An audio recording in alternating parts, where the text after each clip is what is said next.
Hello, everyone, and welcome back to Run the Flood, our ongoing Shadowrun 5e game. I am your Cosmic GM, Softanomicon, and with me tonight are my lovely players Mojave, played by Daybreakathon, Morningstar, played by Larissa Wraith, Cloudburst, played by Lord Rodon, T103, played by Slippery Nos, and Jason, played by our lovable Noscavian. So, uh, when we all, we've already had Stroke the Beard redeemed. When we all last left off with our beautiful party, they had just finished the intense final boss of the As Technology Mark facility and had assisted in saving the life of Virgil, also known as AKA Empty Boy. We're going to sort of cut forward. After leaving the facility, you all were able to make it back to where Virgil asked you to leave him, which was with 404. You don't know if maybe he sent off a message the minute you entered the normal grid, but by the time you reached and he asked you to go to a building you've actually never been to before, a large, looks like converted warehouse. Clearly, there's parts of this that windows have been pulled over to cover up for like walls being added in. There's a fire escape now where there definitely shouldn't have been one before. 404 was standing outside, along with two rather tall hooded figures. When you do arrive, you drop Virgil off. She picks him up, hands him off to one of the hooded figures who, like, properly carries this man. She thanks you guys and she passes you a card. And specifically hands it off to Morningstar. And it's actually the business card for this location. This is a, best way to put it, a boarding home, and just sort of a, I don't want to say a halfway house, but in that kind of vein. It has a whole bottom floor that is on the card. It's described as gym and offices, is the best way to put it. But it's one of those ones where you're like, you're not certain that this card is exactly what this location really is. Once she's let you go, she heads off with Virgil. You all are allowed to head back home. The night is rainy and cold, but you know you've survived. You all end up making it home, having a very long good night's sleep, calming down from everything, and are prepared for a long-term vacation from running after your 50 grand payoff from this last event. So, there we go. You all are free to do as you will. I will say we will start with, what is Jason going to do during his vacation? You're You muted. you're muted. Jason's probably gonna relax some, maybe tweak and modify some of his drones. He'd probably see if he can stop by the Krakens and look into getting some modifications for the Ares Roadmaster. Uh, Maybe shop for some cyberware, but I, as a player, don't know what kind of cyberware to get for him. That's perfectly fine. I don't know. So we will move in on that. You'd like to go meet up with the Krakens. Okay. So, you all actually do still have a Kraken contact. So, Jason, you'll not have a lot of issue contacting the leader, or at least one of the leaders that you know of. And he sort of directs you, going, very much, yeah, sure, and passes you off a location of a marina that is well past Fun City. completely on the other side of it, at the very far, like the farthest end marina that there is, and says that that's where you'll find the sharks, and they are the ones who know the most about amphibious vehicles and just high-grade water vehicles. And you are instructed to find a man named Tank. I will drive my Roadmaster down there and try to find. Do you want to bring anyone with you, or is this a solo venture? Oh yeah, if anyone wants to come, they're more than welcome.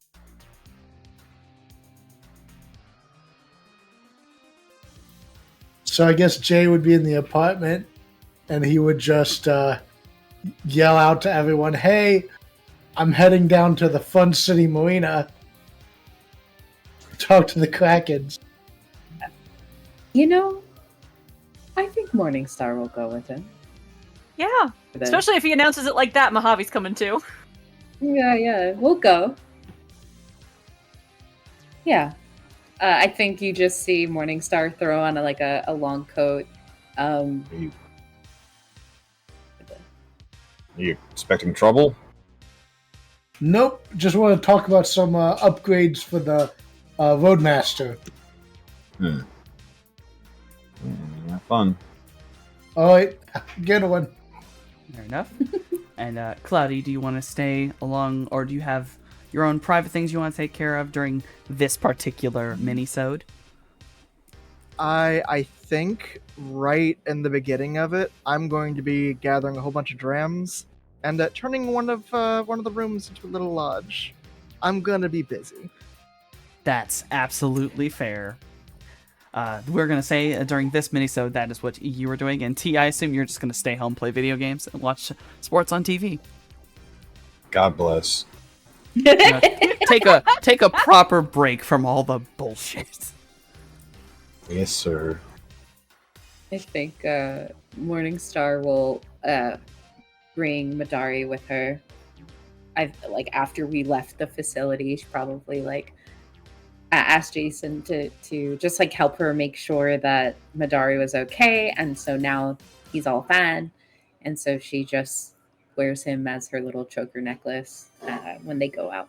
Yeah, Mojave just, flings himself up off the couch, puts his jacket on, realizes it's upside down, puts his jacket on again. Yes. Love characterization. Midori is fine. Very skittery boy, Yeah, yes, he will remain on your neck most times, but he does prefer to ride on your shoulder when he's allowed to. To let his camera sure. I think really look around. Yeah, I think it's only when they once they're at the marina about to leave the car, that's when she'll put him on as a necklace. But beforehand, she'll let him just kind of move around and do his thing. So you three pop into the Roadmaster. The address is obviously just the marina. It is about maybe a 35 minute drive proper at the time you've chosen to go off, which you were told, you probably want to head around sunset. Don't head through there any other time, because that tends to be when the sharks collect on land, not out in the water where they normally are, or among the various islands in the LA Bay. You will arrive there. It is just at the beginning of sunset, so the whole marina is bathed in that very gorgeous orange reddish light. You can already see from where you've parked that there are many cars in this parking lot. There are many people sat up on hoods of cars. People are drinking. There are well over 25 boats in the marina, and all of them have the exact same sails and flags. And there are people, jumping across the boats, hooping and hollering. It seems like a little party they're actually having.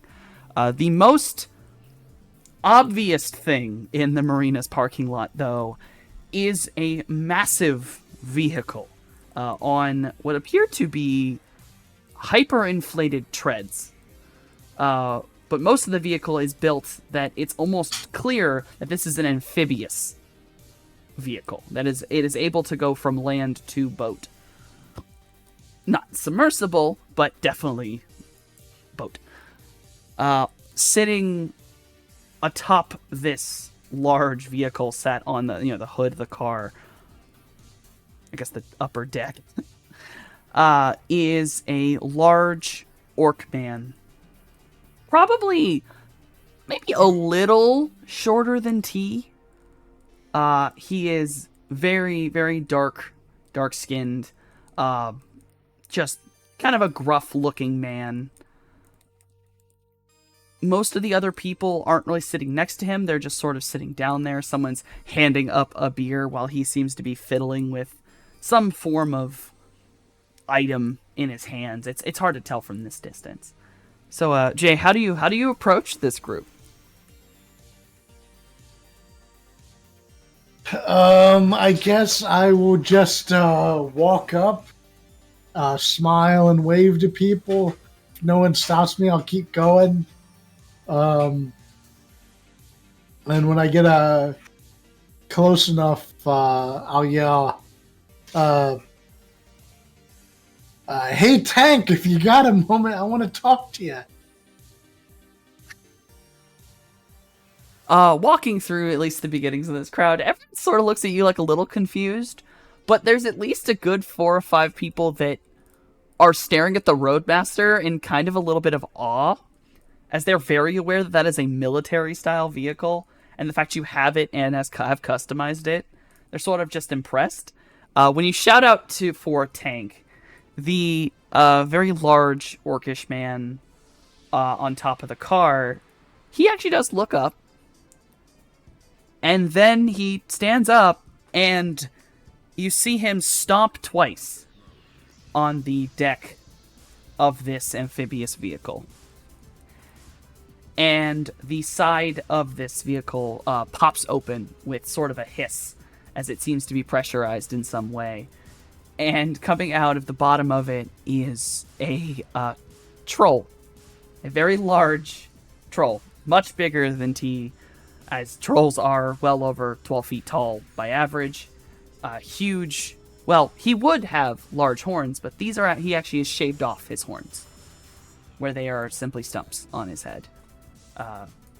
He is wearing what appear to be some form of little welder's goggles, and is just sort of confusedly looks around and sees you, and it's just, "What you want?" Hey, you must be Tank. I wanted to come by and talk to you about submersibles. I want to see about turning my Roadmaster into a submersible, and I hear you guys are the guys to do it. There is a audible, gasp from a couple people. Some people just stop drinking. They're just like, huh? And he's just, you want to turn a Roadmaster into a sub? Yeah, like a submaster. That's a cool fucking name.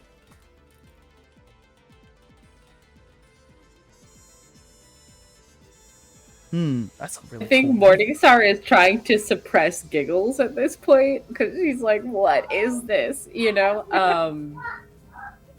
But yeah, I think Mojave actually leans over to Morningstar and is like, "Do you know what he's saying?" no, not at all, actually. Okay, at least it's not just me then. So, Tank will walk up to you, Jason, and just sort of he's towering over you. Obviously, you're not the tallest of the group at all. And he just looks down at you. I'm the shortest. Oh, yeah. He looks down at you, and it's just, "You customize that?" Yeah, check this out. And I'll pull up my little remote control, and I'll change the electronic paint job to match the shark color scheme that they got going on.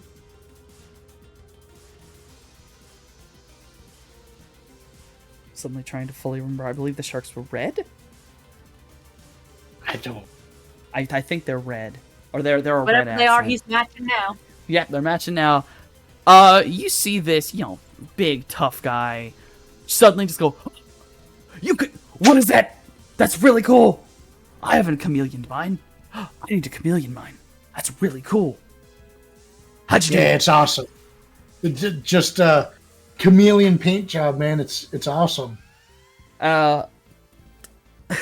Mojave, Morningstar, you sort of get a little bit left behind as Tank quickly picks Jason up and just sort of trundles on over to the Roadmaster before setting him back down and goes into a full-on technobabble conversation of, like, the specifics of axle rotation.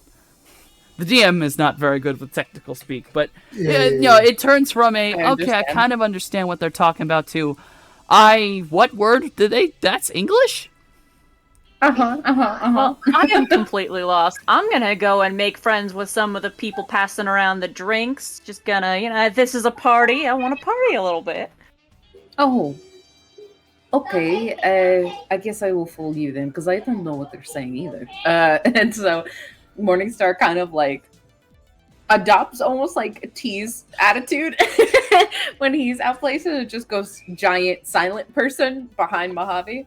So yeah, just kind of sticks their hands into their pockets and is lurking behind. Yeah, like we're Mojave. still keeping close enough of an eye. Like if something were to suddenly go sour, we've got our eye on Jay. But like low key, it doesn't look like it's gonna. So we're gonna enjoy ourselves a little bit. 100%.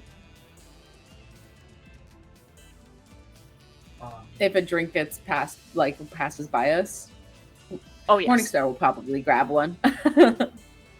And if she doesn't, Mojave will pass one to her.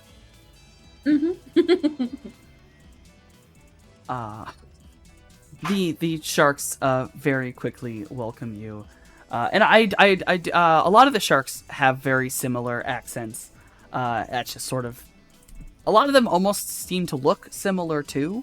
Like a lot of the sharker group seems to be a family, or a group of a family, or like interconnected cousins or some such, and they do kind of refer to each other as brother or cousin or a few other things. I can't do the voice, but they're talking like 40k orcs. Love it. Okay. I think every once in a while, just under Morningstar's breath, Mojave would probably hear Morningstar like mimicking their accents, as if she's like learning their sound. So yeah. If I could ask Vamp, can you do the voice? By popular Do the voice request. for everyone. what voice do you want? The 40k orc. Oh shit! Everybody want me to say? Um. Oi, you! I don't know what's an orky thing to. What would an orc say about making a ship better? Alright, so the first things we gotta do is we gotta paint it red. That's gonna make it right proper fast. And the next thing we gotta do is get a whole bunch of balloons. They say rafts are better on water, but no, we're gonna go balloons. We're gonna go with a hovercraft, right? We need a big we need a big ceiling fan. We gotta bolt it onto the back. What kind of power supply you got under the hood, right? It's Morningstar is just under her breath trying to copy that same voice. Yeah, balloons make sense. Balloons make sense. I don't know what Yeah. they're talking about, but I understand balloons. Yeah, we's gonna need a lot of, look, we're gonna need a lot of balloons, right? If we try to put a raft under this thing, it's gonna pop, right? But balloons, you just need a lot of them. Well, Eyes takes out balloon from bag and inflates it. It was meant to be a water balloon, but it is now a balloon. I was thinking we pressurize it and seal it up airtight, and then maybe we put some like jets on the side so that when it goes underwater, it just switches over to the water jet. Airtight. How's you gonna get in the air in that thing with you above the water? Well, I want to go under the water. Well, right, but when you come back up, how's you getting air into it?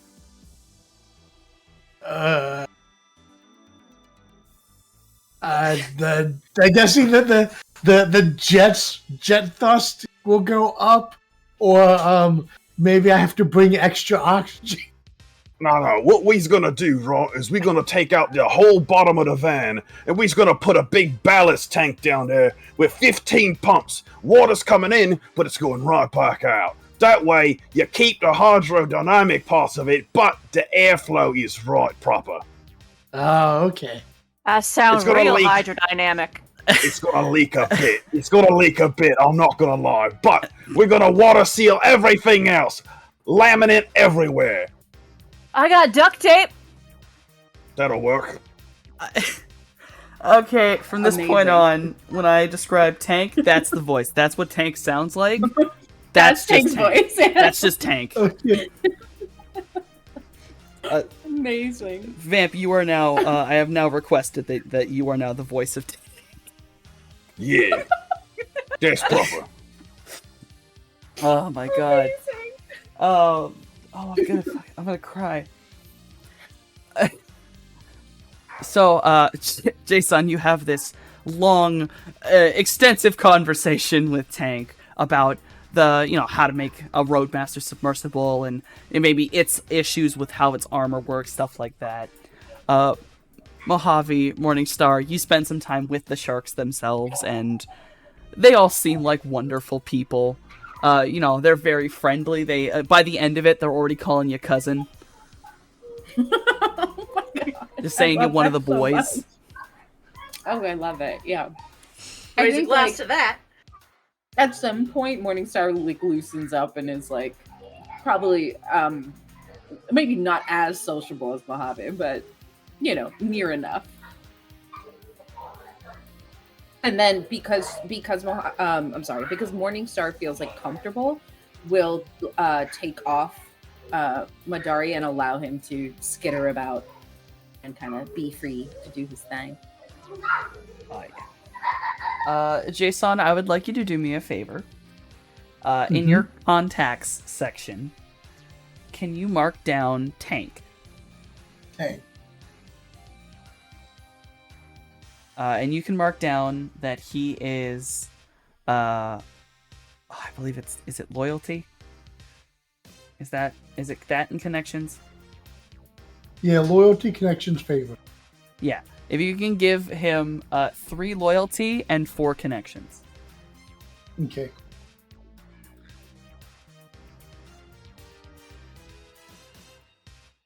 And I would also like Mojave.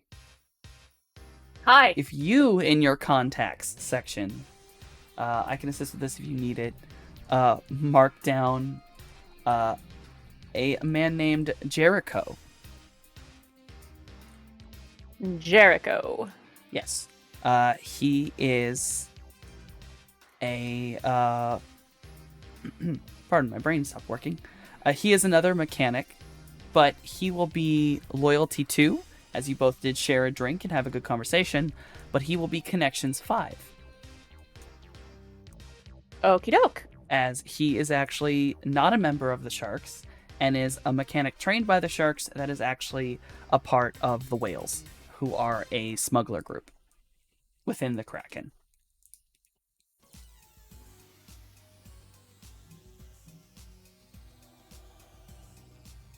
Okie doke. And where is what I'm looking for? Morningstar, you get complimented on your tail. There's a lot of the Sharks who just really compliment your tail. They like your scales. Oh. Thank you. Just very awkwardly, it's like grabs lot her of- tail and just like, Oh yeah, my pal Scales is real shiny. You should see her swim. The almost a lot of the group of the Sharks, you'll notice that much like many people in LA, due to its just imbalance and the last few years that have seen a lot of increased number of events, a lot of them are surged. A lot of these people are actual fish people, like shark. oh, people. word. Okay. And the minute they hear that you can swim, they are all immediately swimming contest. Right, yeah, duh. Okay. Morningstar at first will seem a little bit shy, but then we'll okay, I will do it. I will do it, and we'll take off their coat, so they're just in like their athletic gear, and it's like a one piece situation. And then they go towards the edge of, I guess, the dock, and kind of wait for the go sign. Okay, and you get Egging you followed. on. You get followed by a very eager, just normal human dude, and then a shark surged individual, and a sort of what appears to just be regular fish. It's hard to tell. It's a lot of scales and general fins, but no like real identifiable animal. Mm-hmm. And you may. I'm gonna roll you a die to see where you come in on this list. Okay. Oh boy. Okay.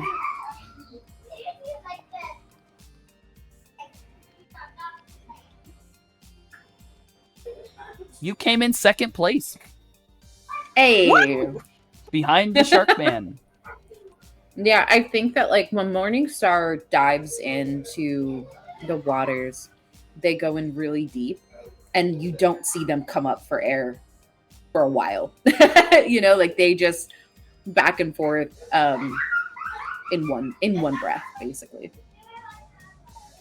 Perfect. You are going right along with everyone. And the minute like it's done, they're like cheering. They're having a good time.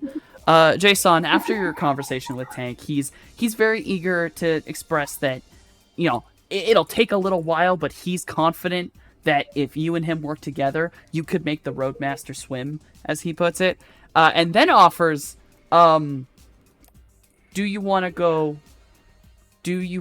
to drive the Leviathan?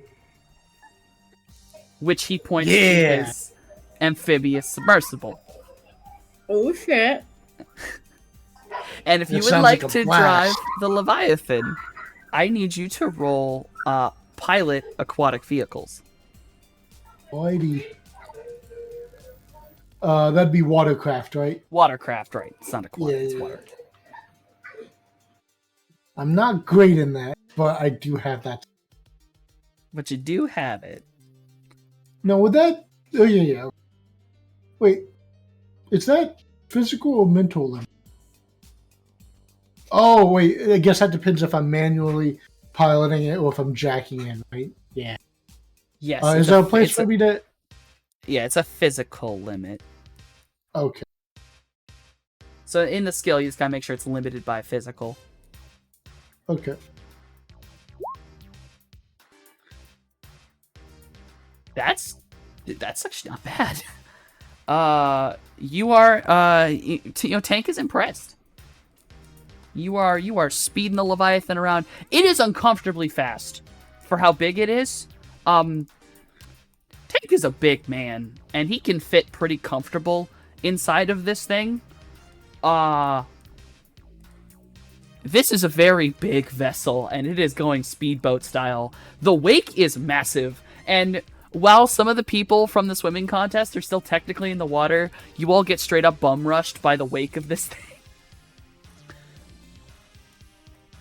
Like, at least 2 people end up, like, clinging to the pier poles. Like, oh god. Some people are Damn, yelling. Tank. This thing's a beast. It's so big that I didn't expect it to go so fast. I think when Morningstar sees people clinging to the piers, that's when she laughs, like fully lets out a loud laugh. Because Oh she yeah, thinks that's Mojave's nearly fallen out hysterical. of his seat laughing. It's hysterical, yeah.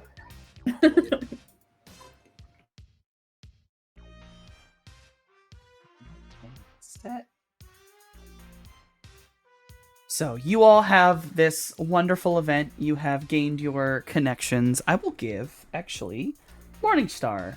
It's a simple contact, but you have a contact in the Sharks now. Oh, shit. Connections 1, Okay.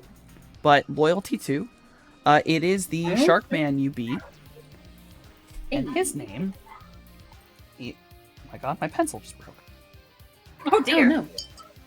His name is Marcus. Marcus. Okay. And yeah, Connections 1, Loyalty 2. He's just a simple member of the Sharks, but he basically fist bumps you and goes, "Hey, you ever need something simple? Come hang out with us again." Morningstar smiles and says, "You'll hear from me." And with that, you all have a wonderful event. Jason, you will be in touch with Tank on an ongoing project to turn the Roadmaster into an amphibious submersible, which is a wild concept that all of the sharks, as it kind of descends through, are excited to hear about. They are excited to work their mechanics on this kind of thing. And then once you're all done, the party is gone out, nighttime has come, and the sharks must leave as they kind of evacuate the marina as it's their time to go about their business. Yeah, I think Morningstar fist bumps Marcus before she goes and then heads to the Roadmaster. And probably snatches a beer on the way out. Fair enough. Oh, would I have to leave my Roadmaster here while I'm doing that, or Tank expresses that they're gonna work on some plans, and he's gonna call you Okay. later. But it'll probably be a couple trips, a couple little workarounds to, slowly and carefully make sure the frame doesn't break or, a lot of simple shit. It's a long process to do this. It is Yeah. turning Make a sure it's vehicle that was pressurized, make sure it's watertight, make sure it's not going to get explosively decompressed. Right. And they gotta blow up a lot of balloons, so. Yeah. Yes, so many There's a balloons. lot of balloons they got to set up, a lot of other things. I'm not sold on all these balloons, guys. I'm like, oh wait, time to come up for air. It's just like have you seen the like what is it, Pixar movie House or whatever? Up. Yeah. I just- Exact that. I mean, it's a great idea. Just we're at the bottom of the sea and we just start blowing balloons up when we want to ascend. That's how it works. Not expelling ballast. No, we inflate the balloons. And Morningstar and Mojave are both like, this is an excellent idea. Jay's definitely hoping for something a bit more streamlined and less prone to popping. I think on the drive back there will be at least one balloon inflated, tied, and duct taped to the wall. Not like seriously duct taped, but just like, stuck to the wall. Yeah. With that, you all are able to head home with a satisfying little party you've all had. Another balloon is inflated and low-key taped to Jay's shoulder. Can I help Mojave with the low-key part of it to like distract Jay? So he doesn't see it? Yeah, you can help. Yeah, Morningstar's like, okay, Jay, so help me understand. Why do you want this to be submersible? For what? We don't really go in water like that. I'd say he's thoroughly distracted, so He's very distracted. He has no idea what he's even looking at right now. Yeah, listen, he's going over Tank's plan, still thinking about, the balloons. Yeah, I just He's finally surreptitiously noticed. tape a balloon to his back. Yeah, you just tape a balloon the to his back. equivalent It's of a perfectly kick me easy. sign put to his back. I'm sure we could get some like water jets or something instead of balloon. We've got to be able to do that. I mean, I don't think he's serious. I don't think he's really going to put balloons. That feels a bit like, I don't know, like a little bit joke. He was joking with you, I think. Sound of duct tape being ripped in the background. Don't speak for me. What was that? Oh, I don't know. Anyway, listen, so I'm thinking that we should make the outside look like underwater, like underwater camouflage. I mean, I could do that right now. No, I That's know, but like- we don't need that now. Oh yeah. So when it's a submersible and we're going to go into the water, then you Maybe I could do some like highway camouflage that is a paint job that makes it look like there's a car going in the other direction. Another Absolutely, balloon I is love that idea. surreptitiously stuck to Jay's back. Yeah, I think that's a great idea, honestly. But it might cause panic, so we only do that like sometimes. We only pull Oh. that one out on sometimes because Oh, some people might start swerving out away for cards that is not coming at them. So yeah, I could just uh, have it look so the paint job looks like the road, like with lines and stuff. oh yes, that's a good one. We will go like invisible. That'd be great. You should do that one. Yeah. And when I see Mojave's done doing this, I like just relax in my chair like nothing's happening. Oh yeah. So so let me get this straight, right? The balloon is it's actually an inflated balloon, yeah? Not like fully inflated because that would be very, very obvious, but it just sort of like somewhat inflated and just taped to the back of the shirt. Just Like the bobbing shoulder. like a little bubble on the back of Yeah. his shoulder. Yep. Hey, Jason, heads or tails?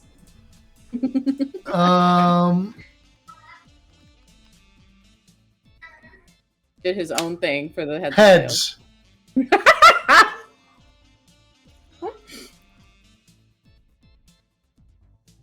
So, you do not notice that this balloon is on your back, and when you go to sit down, and you're all like, you're a little amped up. You're like, yeah, I got to have a decent time. I got to talk with someone who understands, Ares vehicles, and you sit down real hard, and pop, scares the shit out of you. Immediately, Morningstar busts out into laughing, just cackles. in Oh the yeah, seat. Mojave is hitting the floor, just like falling over laughing. Yeah, guys, hit the ground. I think someone shot the gun. The laughing She's like gets looking harder. around.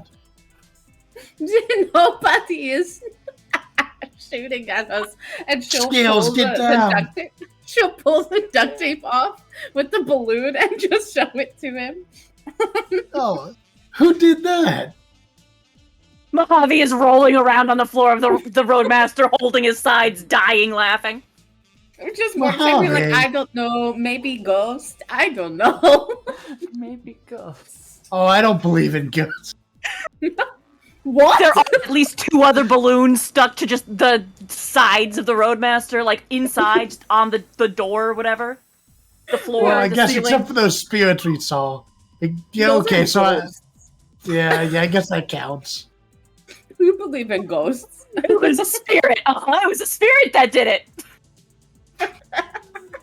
A little prankster spirit. Uh-huh. I think at that point, like Morningstar sort of like one arm around Jay and kind of like gives him a side hug and is like, "Okay, let's go home. Come on." And then we'll settle down in their seat. So, you all get back in the car after your little prank, and you head on home. And that is Jason's little mini-sode, and we're going to shift over to, let's see. Yeah, we'll do Cloudy. There's something you want to do on your little vacation. There is. The first little bit's gonna take about a week, and that is turning my room in T's apartment into an actual legit magical lodge. He goes around getting a whole bunch of like fetishes and totems and other various things. His room goes to classic modern aesthetic to anything but. It is anything but. There's Quetzalcoatl, like not permanently up there, but in various like little plates stitched up around. It's bright, colorful, feathers everywhere. But afterwards, that is a little magical bastion that is just his. And perfect for initiation. It turns into Howl's room in Howl's Moving Castle. God. Maximalist. It can be taken down. Eventually, it takes some time. But he was planning on initiating and taking Mojave with him. Because someone needs to go and find a particular metaplane. Of course. So, I guess it's up to you to go approach Mojave about your little adventure. We had talked about it like tail end of last episode. Basic, hey, metaplanes are a thing. But in order to do that, you need to initiate, need to delve in and properly sink into your magic. Yeah, That's that's probably not a Mojave. bad idea. Mm-hmm. Did you want to meet your mom, sister, whoever she was? I don't know who I don't know who I saw, and I don't know who she knows. And I don't know. Well, this would be the first step. Yeah, you're probably right. Mm-hmm. All right. Well, I'd go ahead, bring Mojave up to my room. That nice Ooh. little lodge I just made that is full on pretty and sparkly, especially with your special magic eyes. Oh yeah, poking That like room- dangly things hanging from the ceiling, just full on magpie eyes. Just like, I like what you've done with the place. It almost seems to have like a presence in the astral too. That's part of what took the entire week. Not just setting it up physically, but also astrally. So sit down. We have some meditation to do. Mojave sits, cross-legged, doing his best to look like he is sane and sober and paying attention.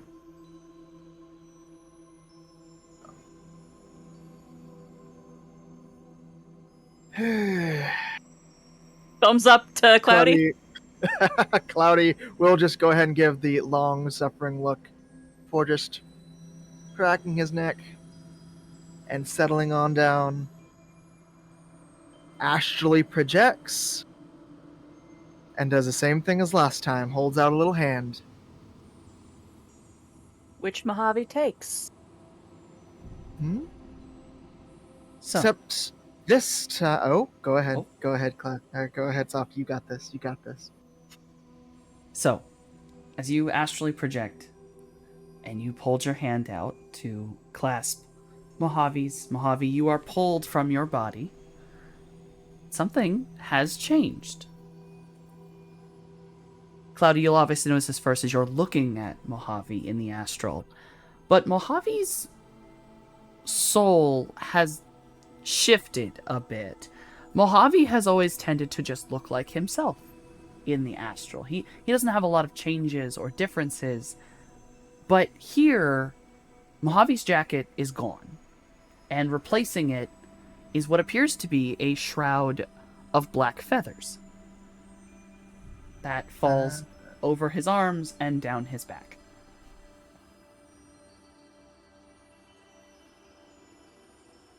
Okay. All right.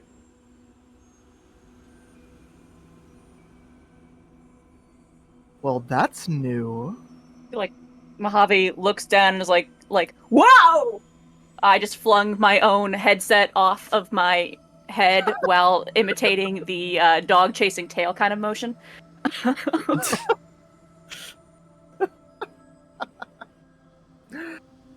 All right. Okay. That's worth for feathers. Am I You a might have bird? remembered something. You always were a bird. Touche. All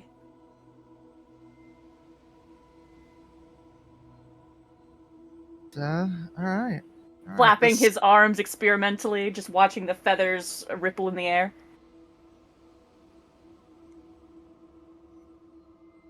And other little thing, as you have both entered the astral, using this lodge and just the increased vibes of the astral plane and the magic, two little shapes pop out and stand before you.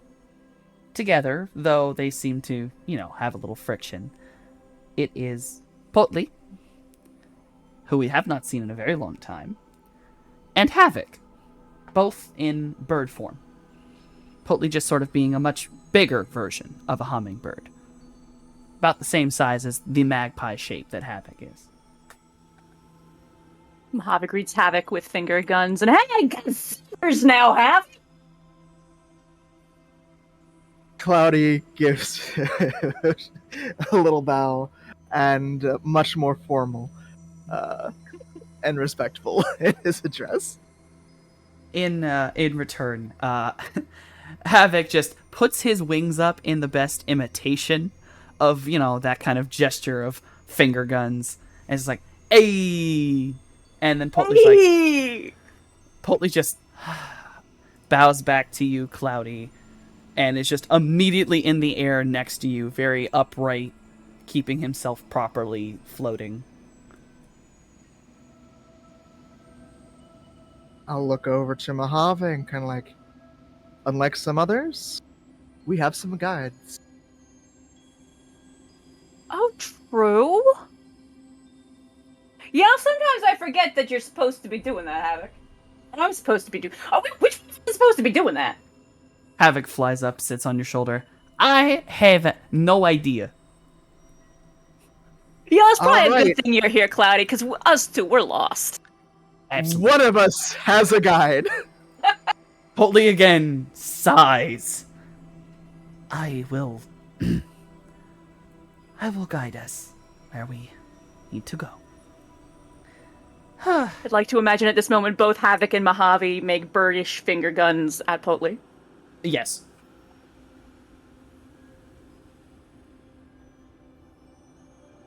You two are very much in sync with just the "ay." Well, at And least gonna Cloudy be will sick go of ahead them. and, yep. Cloudy will go ahead and stretch his shoulders a little bit, despite the fact his muscles are back and the physical, and will go ahead and stride forward with purpose. After Potli. Mojave will follow, less with purpose and more kind of halfway playing tag with Havoc in Cloudy's wake. Havoc is happily sort of flitting around, playing a little bit of game of tag as you follow along. Potli begins to sort of lead you through a much safer path into the astral. And if I'm correct, Cloudy, you want to go find the tree spirit or the woman spirit. I want to start in that general direction, yes. But I also want to stop midway there. Fair. Because, if there's anything stopping us between then and now, deal with it.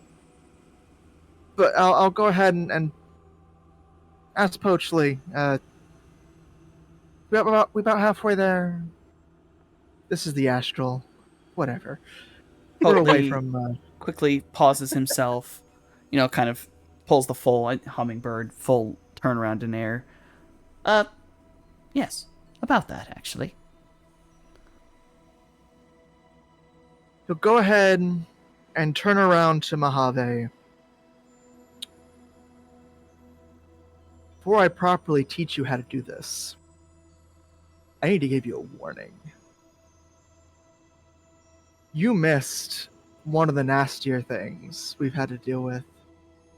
You've seen blood spirits, you've seen whatever the hell was in that tech thing, but you have yet to see the bug spirits. You Just managed to wide-eyed. avoid that. Mm-hmm. I told you about those spirits that went and, well, the reason Chicago had to be nuked, right? I think so. Mm-hmm. There are things like that and more that live out in that general wake out there. Bug spirits, shades, lots of different blood spirits that would want nothing more than to use your soul to incubate a whole bunch of other nasty little critters. Yeah, I'm not terribly keen on that now. No. And I don't think you're up for it. What was that supposed to mean? I told you to do something. The thing you did was talk. The things out there will take that talk and then eat you for it.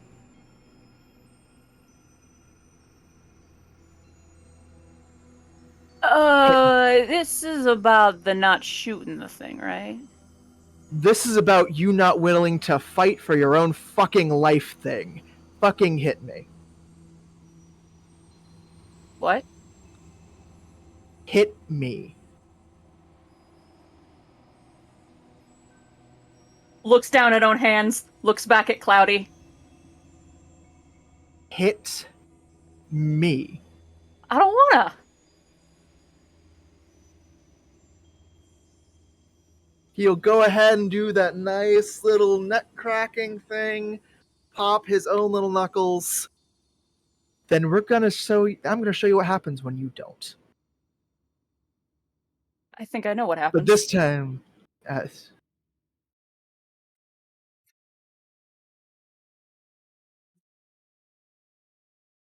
okay. What do you think happens, Mojave? And he'll slowly start to walk a little bit closer, almost predatorially. Shoulders braced, legs about shoulder width apart. Mojave stands a bit straighter, actually, like looking him in the eye. The energy, the laughter is gone. He's looking Cloudy in the face. People die. I die. And there are some things magic can't heal. That your med pack can't heal. That sometimes you need to kill it before it can hurt others. And if it's that bad, Cloudy, tell me, what's my little pea shooter supposed to do about it? When it's manifested, a whole bunch. Here, that's all your force of will.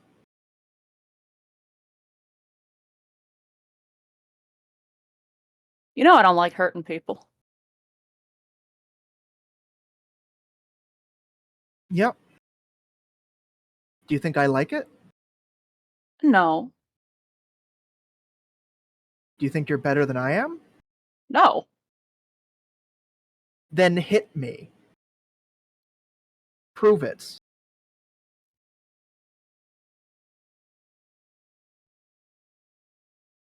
Stares at his hand for a long moment. I don't know if I can, Cloudy.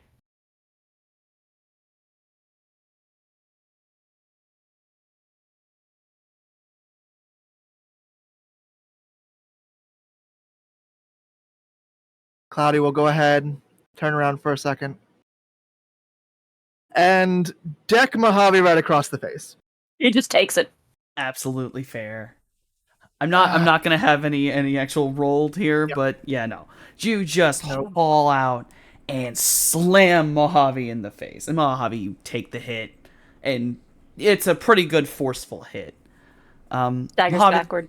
Yeah. The minute you stagger backward, you almost would have fallen, but you feel the pressure of Havoc somehow in air able to kind of force his little body to keep you upright. He then flips himself in front of you and is facing Cloudy. Oi! The fuck was that? Oh, Havoc. A smidgen of the other shit he's gonna have to face wandering these plains. He don't gotta face anything alone. I'm right here. You wanna fucking fight, you gotta fight me.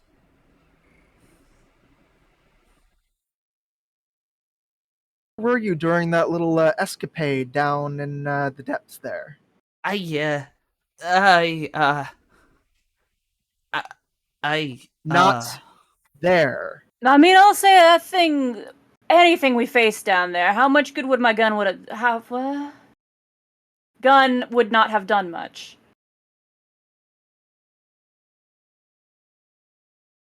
Ended that fight. If T hadn't ended it yet, Cloudy, I don't think I coulda. It was Scales. Putting a bullet through someone's fucking head.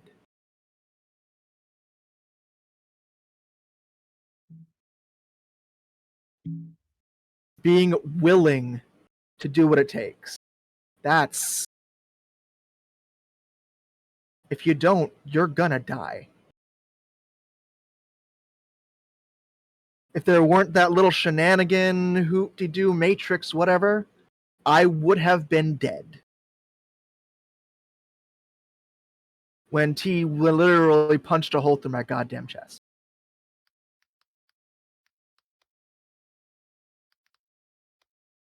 And what could I have done to stop that, Cloudy?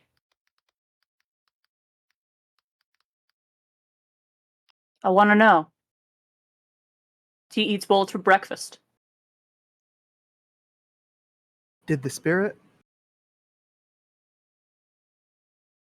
Did something other than just talking do it? I was getting through.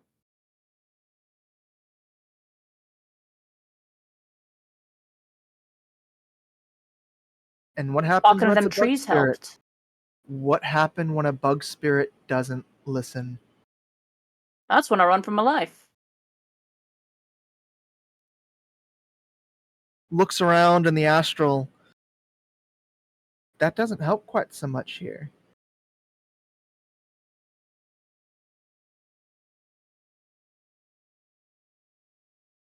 Well, that's when I figure out a plan C or die. And this would be plan C then. The fight. When the talk doesn't help, when the flight doesn't help. You seem to just chuck the fight away when that's the thing that's been keeping all of us alive. The thing that T does super well. You don't need to do it as good as he does. Please don't ever be as good as he is. But you have to be willing to do it, Mojave. Or you are going to die.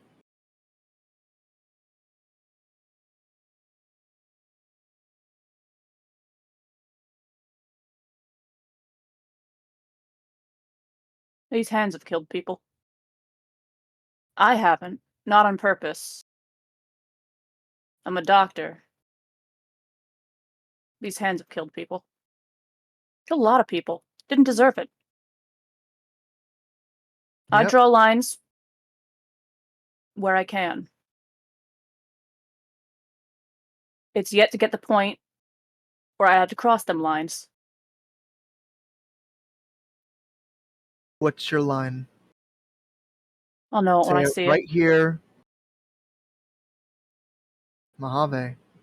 What's keeping you from pushing those lines back?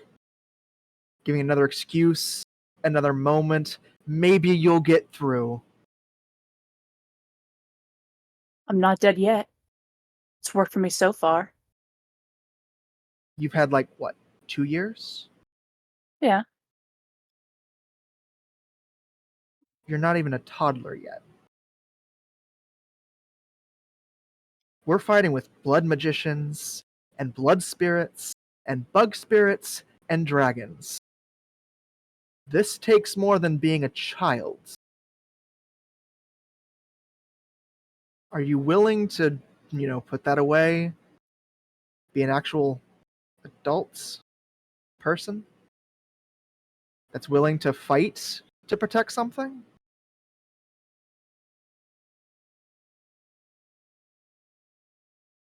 I think so.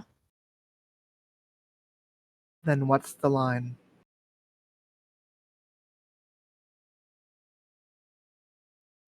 Gotta be all that's left. Gotta be sure it's all that's left.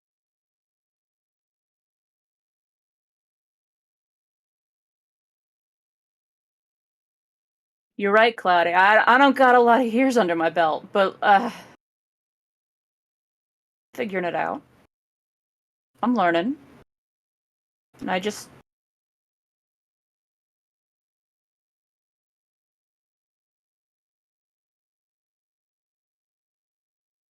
finding out who I am still. This is part of that. Then okay. I didn't want you to make a promise. Before I take you to those trees. What promise is that? I go down. I can't be there to be that magical bulwark, the thing that'll punch off the spirits, and something goes after one of the ones that can't fight it. You stand in my stead.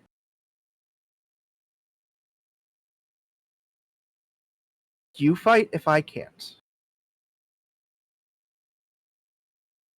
If you can't, and if I can't pick you back up.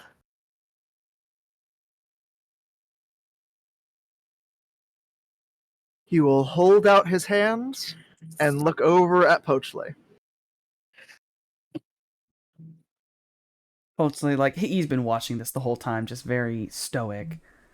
And when you hold out your hand to Mojave, and Poachley comes down and kind of floats right above, like, your hand, awaiting, like, looking at Mojave, awaiting the handshake.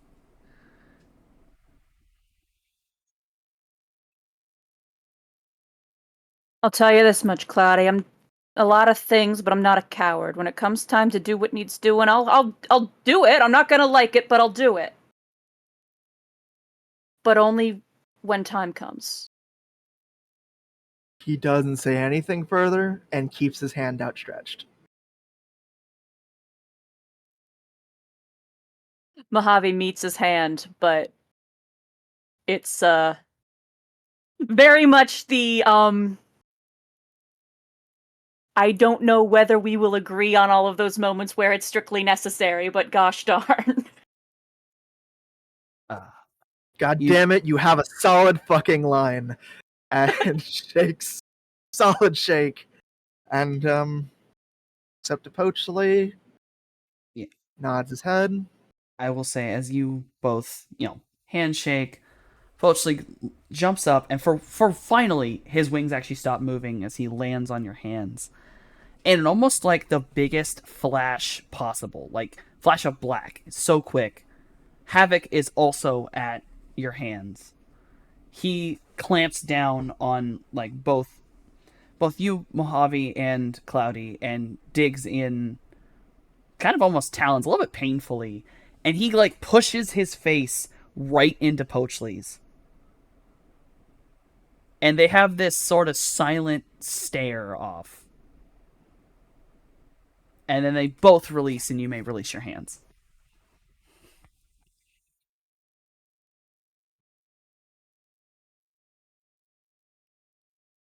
Mojave draws his hand back, still kind of like the eye contact is yet unbroken.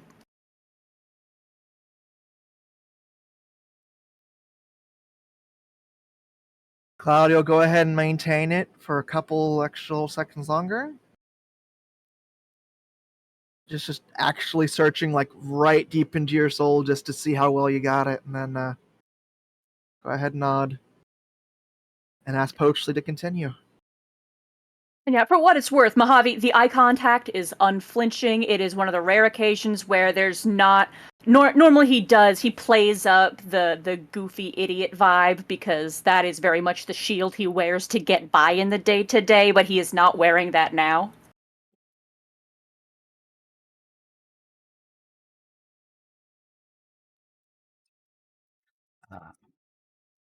Poachley resumes his guide position.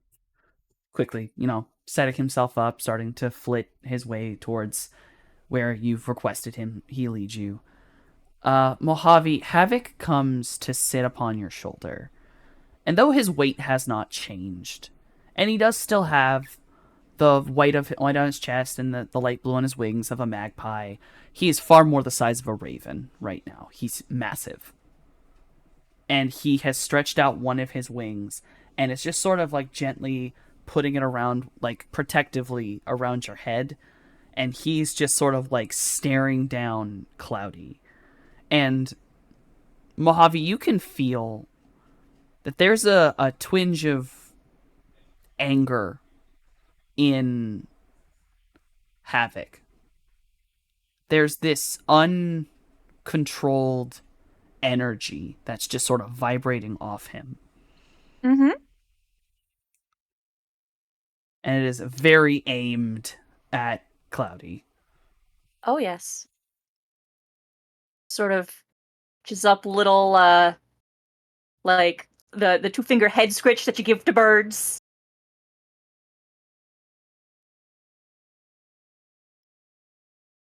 Face, rather impassive. Mojave's not in the habit of, letting his emotion show on his face, not really. The smile he wears is indeed a mask most of the time. Calm. Little head scritches. Havoc slowly returns to sort of his regular magpie size. And that chaotic energy slows down a little bit. It's still there, but he's not angry anymore. It's not as aggressive. You have successfully calmed him down. You both continue your march through the astral plane, Pochli carefully leading you along a pathway that he himself seems to be creating, is the best way to put it.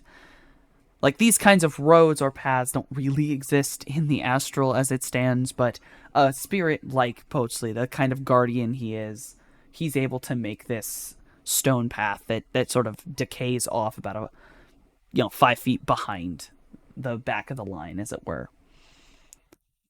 He waltzes you through, and you all are suddenly not accosted as much. It's not coming near you. It's just very visible all of a sudden. Is this massive spirit that comes sailing through the astral at this point. And it almost like it's carrying it with it are this faded fog that seems to give glimpses of modern day LA. Like looking around it, it's almost like you can see through the astral into the modern area. And as this thing is sailing around, very serpent-like, but here, where it is far more visible, you can tell that it's flat, like a worm, and its head is much more almost... I guess the best way to describe this would... Don't know if you guys are going to know what I mean by this, but a nudibranch. Sea slug. It has the two antennae on the front that seem to give like an appearance of ears and spotting Wibbly along friend. it. Very wibbly friend. As it sails past you all. And Potli kind of pauses for a minute as the spirit passes through, like acts like almost at attention. And he just sort of shivers a minute before continuing his, quick beating of his wings to go forward. He does eventually lead you out, and this road sort of enters into a different zone entirely of the astral. It's like this faded kind of jumble you were walking through releases into a very constructed location. Massive, dense forest surrounding a huge pink willow tree at the center of a circular lake. There are many spirits sort of flying around it. And it's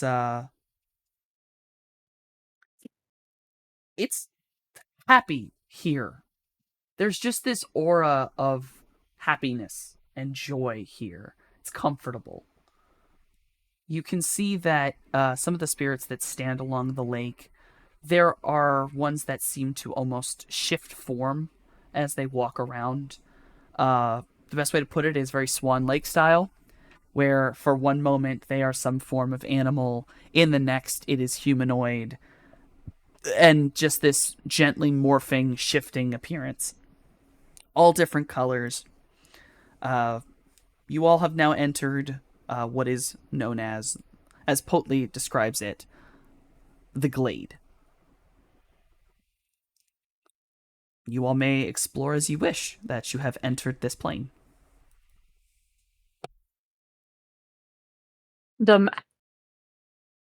Is this place unfamiliar? It is not unfamiliar.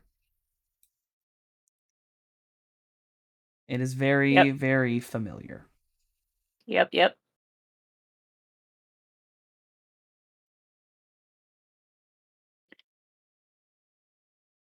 Yeah, Mojave's just kind of like...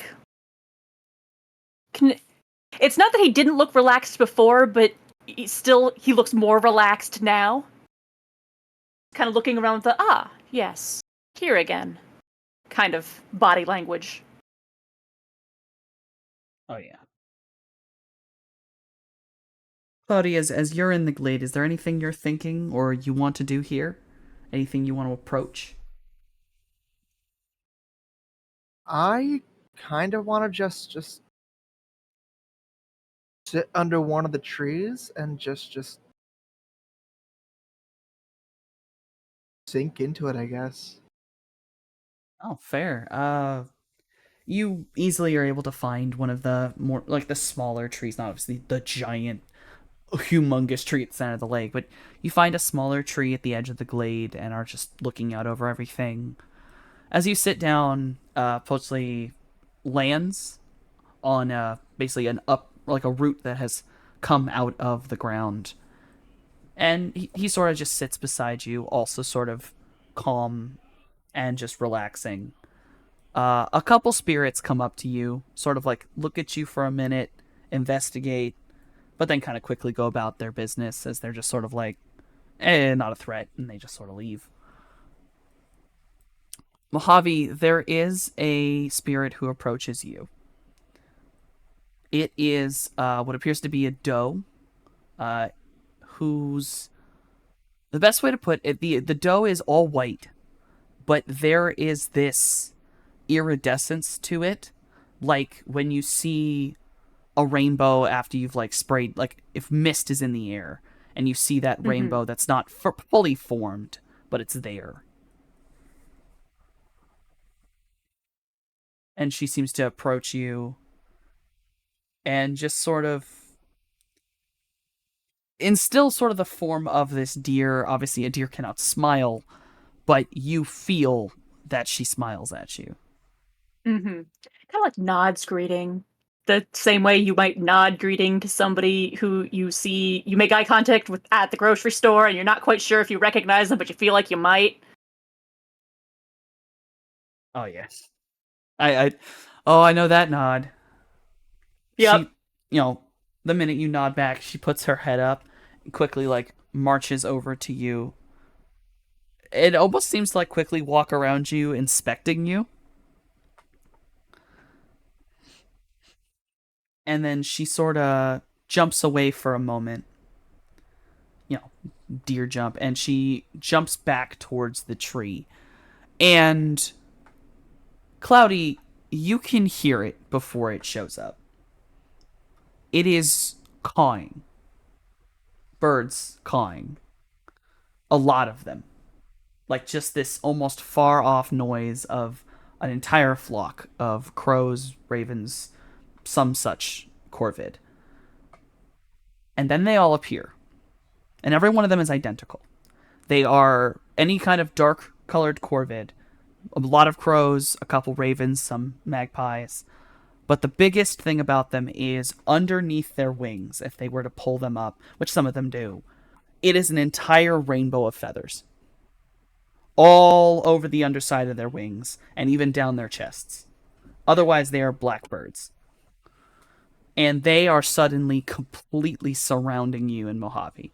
They're on every tree, and they're just looking down at Mojave. And I would like you, Cloudy, to roll me a sensing. Or You can roll knowledge of spirits. Either way, Mojave is greeting these birds with a nod as well. I'm just gonna do the sensing, and I am trying to stay a little bit cool, but I did just punch one of their members, so that's fun. You now have a very good understanding, and because you are faced not only with these creatures but with Mojave in the astral, you can now see the connection here.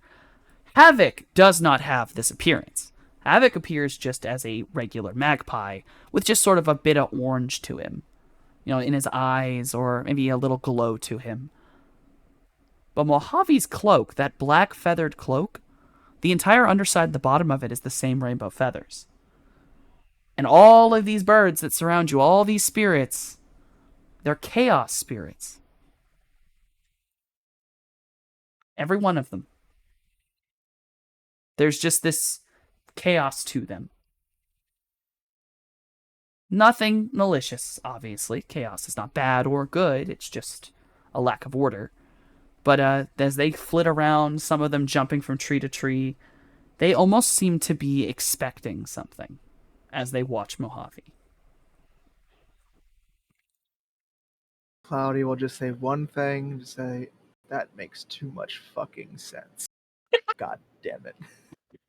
And Mojave, the deer has run away from you. You also heard the clawing of the birds.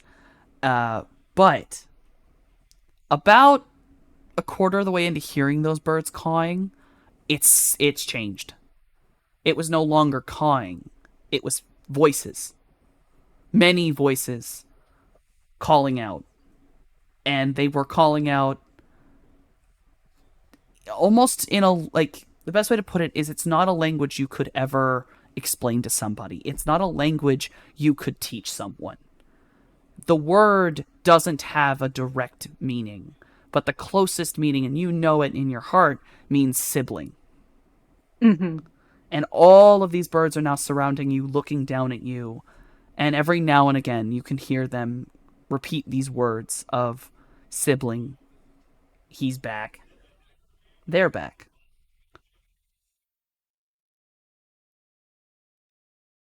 Just a moment looking at these birds, the kindred spirit, the familiar glint in all their eyes, and then just tag, you're it!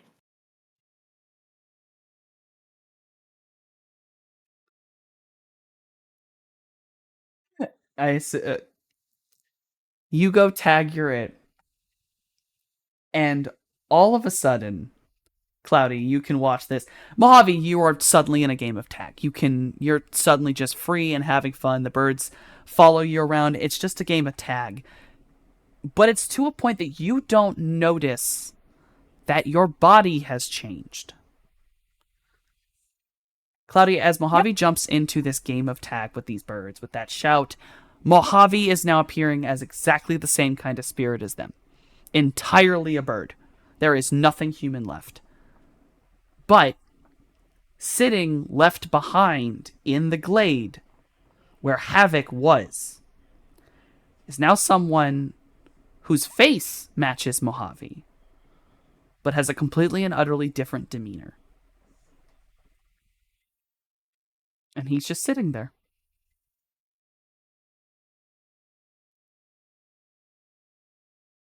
I'll go ahead, walk on up, sit down next to him.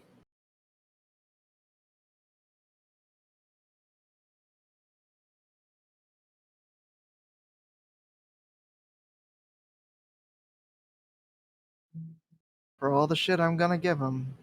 Gonna have to. This is still good to the good. This is still a good thing to watch. This is He still looks like he's having fun. Mm-hmm. You're lucky it wasn't me. I would have decked you. I wouldn't have had to.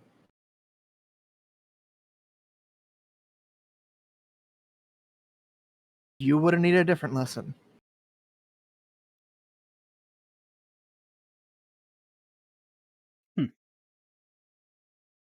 I can fix this. Hmm? And he suddenly stands up and he just walks away. He does not seem to want to talk to you anymore. Just leaving it with the I can fix this. Mojave, you're having a great ass time flying around Oh, with yeah. your found family. Doing barrel rolls. Doing straight up barrels is the freest you have ever felt. Flying Loop-de-loops. feels great. And as they chase you around, playfully, you all eventually basically start circling around the big tree. And the only way that you can describe the feeling you get here is nostalgia. Mm-hmm. This is so much more comfortable.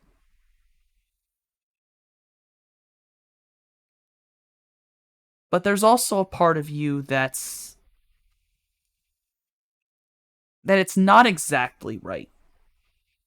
Like there's a nostalgia here. It's nice to be here, but it's like a child who's grown up.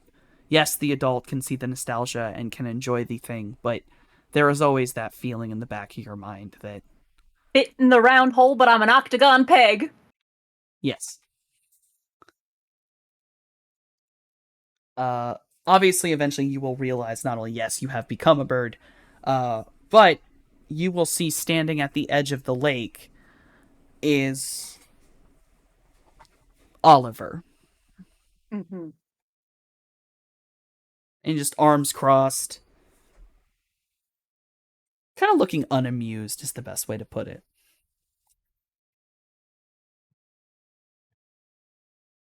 Fly over. Lined on his shoulder. Nip at his hair. He raises his arm like he's gonna push you away, but then shifts to doing the bird scritches that you had done before.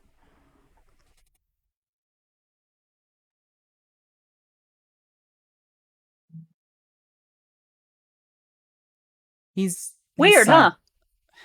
Yeah. Say that again. This feels right, but also not at all. Nah, this... I don't like it here. I don't like No? this. No, never was your home, was it? No. It was nice being here for a while, but... No, this wasn't my home.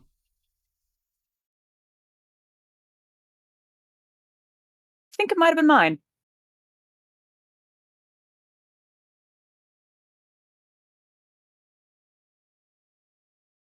I'm a bird now. I think I said that same thing the last time I was actually here. Yeah, that tracks. So, is this... Are we gonna switch back now? I don't know how that works. I don't know either. Can I try and switch back? Are you asking GM or are you asking Oliver? Yes, no, I'm saying Mojave would like to make an effort to humanify again. Yeah. The technical term for it. Yeah, with enough effort in your mind, you're like, okay, hold on. You and Oliver kind of put your heads together, and the flip Fly happens. at you at full speed! Hold on, that's funnier. See, you fly away, and you come right back flying full torpedo speed. You fly right through the body, and you both switch back. Oliver is now Havoc again, and you are you. But as Havoc comes quickly back, Havoc actually stumbles on the ground for a minute. And one side of Havoc's feathers, just one side, has the rainbow coloration on the underside of it. And Mojave, you feel a little weird. I always feel a little weird. Of course. But there's this sense of calm in your mind that's not the good kind of calm. There's a little bit of a twinge of fear when you feel this sensation in your head. Like something... It's like you lost something, and the thing you found isn't the right thing. Havoc and I accidentally swapped socks, yes. Yes. Yes, you and Havoc accidentally swapped socks. Also, have it marked down that Space has given us all a gift of a reroll. Heart hands, heart hands, heart hands, heart hands.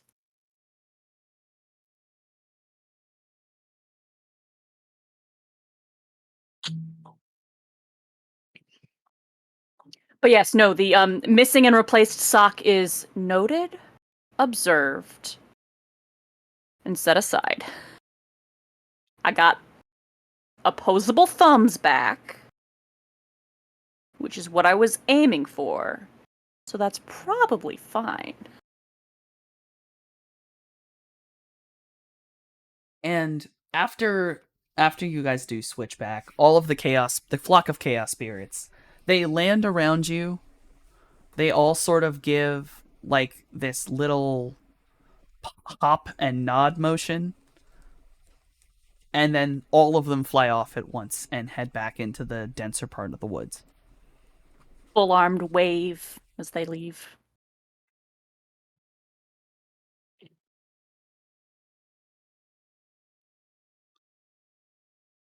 All right. Well, that was fun, strolling back up to Cloudy.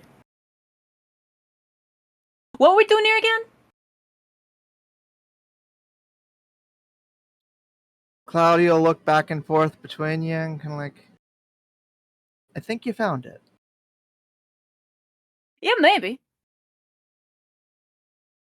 Thumbs up, taking a special joy in the fact that I have thumbs again and can give a thumbs up. Can't do that as a bird. Oh, okay. Really quickly, so I can mark this down. Sorry, guys. Shiv has also redeemed Messy Critical, meaning the next roll done in game will be a glitch. I'm sure it'll be fine. What if we don't roll anymore tonight? Then it What lasts. is it? It'll roll over. It rolls Will over. it carry over until Friday? It'll carry over. I think it carries over in the same game. I don't know if Shiv wants to pull it. It carries over into Friday. That would be pretty funny. Based on our Fucking rules, help. since his Fucking DM help. for the next one, he can't spend money on that. That's So true. no. Help. That's true. No. It cannot happen in the next game. It has to happen in the next Run the Flood. Oh dear God. Soft- I'm sure it'll be Next fine. softy game, whatever it is. Oh, true. Now, unless Oh, I I hate just straight up that. decide What's that I'm going to make someone what's the roll. worst that could happen? I'm sure it'll be fine. One of us could end up dead. What do you mean? One of us could end up dead. Hello? That's the worst that could happen. Although, And I'll put Evil Daybreak on the shelf for now. I'm Mojave at the moment. however, Cloudy will look over at Havoc. Did you find what you needed?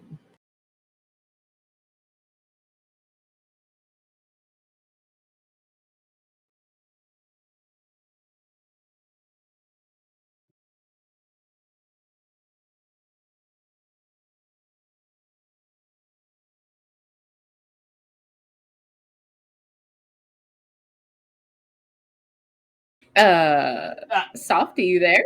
I- Hey, Softy? Sorry. I muted. Oh, Oh, that would do it. Yeah, it would.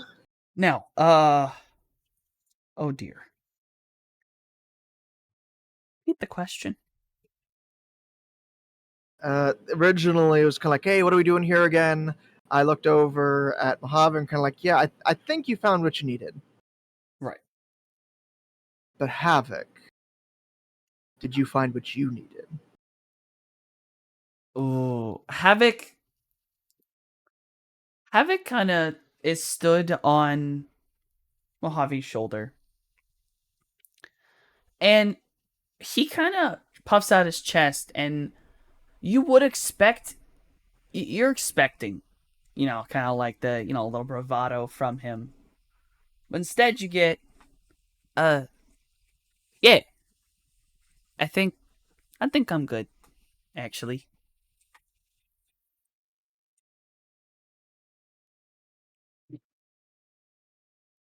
Eh, You All figure right. out what you came for, Cloudy? Yeah. But it's not going to be here.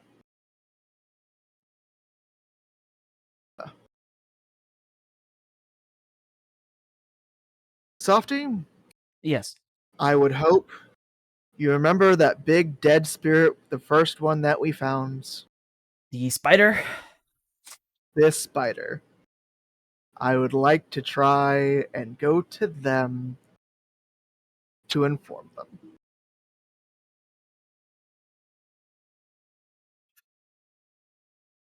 That one of them just isn't coming back. I understand. All right. So, mostly, it kind of has a minute of like everyone's trying to think. Like it takes him a minute to think about it, to really sense where this set of spirits was, and eventually, Poachly like straight up just turns about face and starts heading straight into the woods. And following him, he will lead you through what start off as, your normal regular forest and quickly turns into like live oaks and Spanish moss, and suddenly there's webs everywhere. But there's also this smell in the air, kind of like honey. And eventually you start hearing water. And you hear women laughing. And coming around basically a group of trees, you will see that there are a group of 3 women, or what appear to be 3 women, sat in a large pool of water with a waterfall coming down into it. One is up more towards like a rock, and it takes you a minute to notice because it looks like she's just sitting up on a larger round rock, and then you quickly realize it is not a rock. It is the bottom half of her, which is a spider.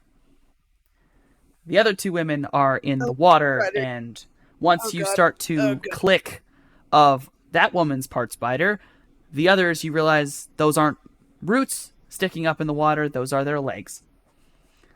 You are now faced with 3 women who are very similar in appearance to some form of drider.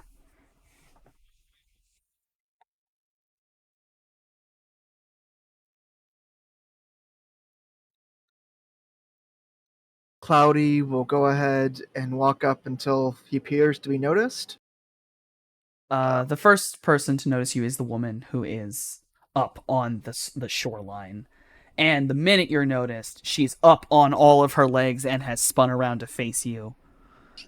And, like, she faces you, and you see the kind of, like, because they have sort of tarantula bodies, so there's a little gentle fuzziness to them, and it kind of goes up most of their body, up until, like, their necks, and it almost flows into where their hair flowing down across their backs.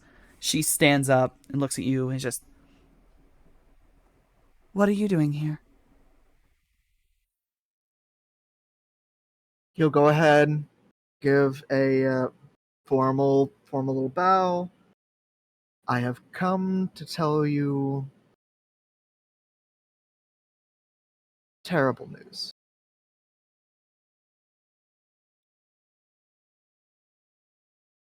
Terrible news.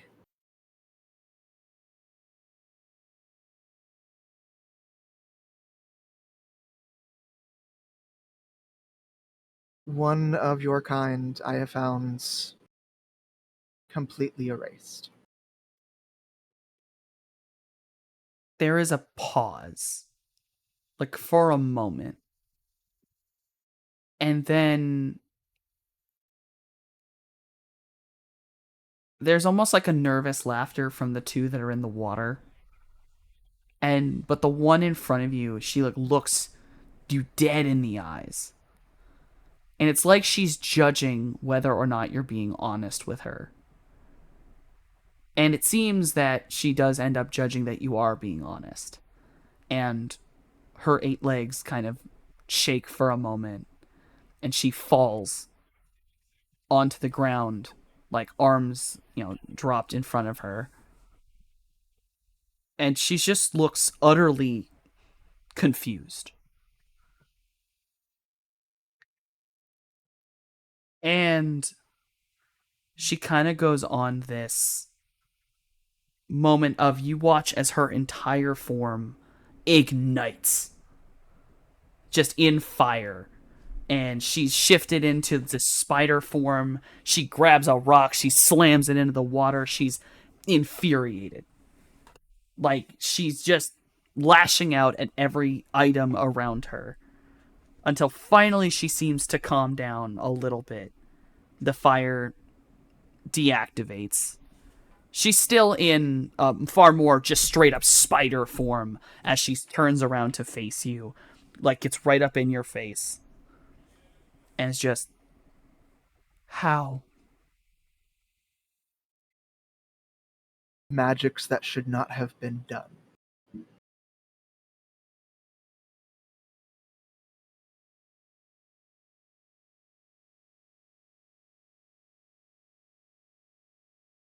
And One? Softy, small question. Yes. Small question. Who was officially the one that did the magical computer downstairs? Who That was that would one? be Who's responsible for that? Hammond.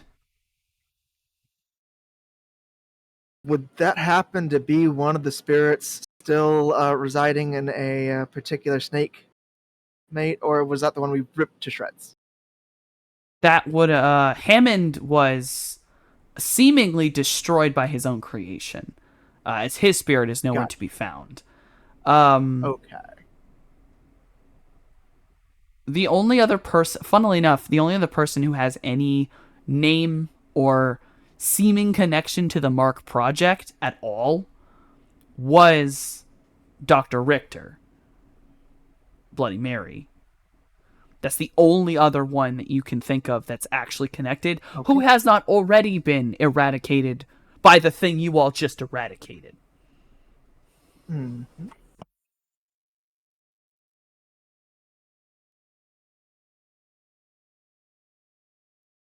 And she leans into you, just, of this world or yours? Mine. Name them.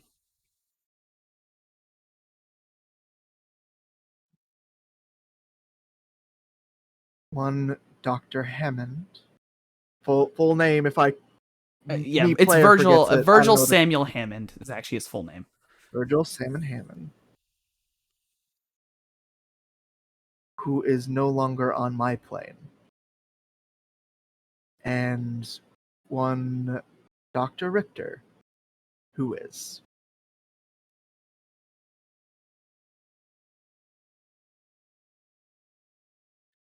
The 8 eyes of this spider creature, just looking into them, it's like looking into lamps, like actual fire lamps, as she stares at you.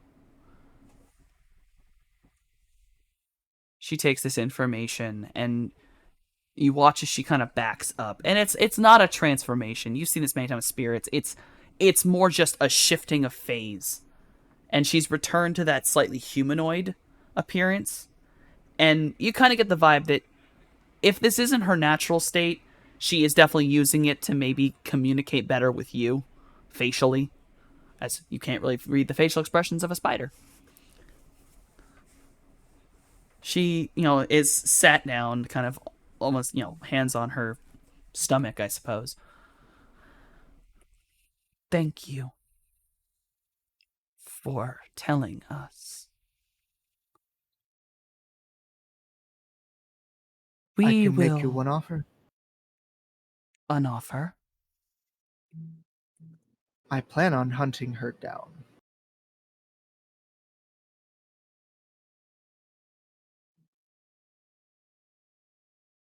Would you like me to bring you to her on her dying breath?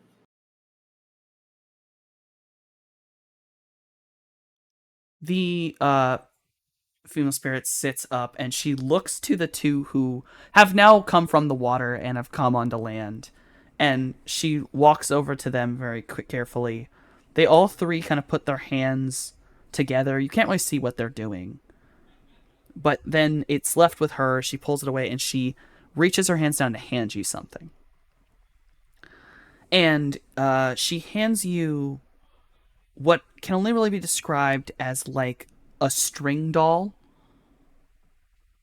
but entirely made of like straight up silver thread. Like it is entirely woven out of silver thread. And she hands it to you and is, before she breathes her last, ignite this and we will come.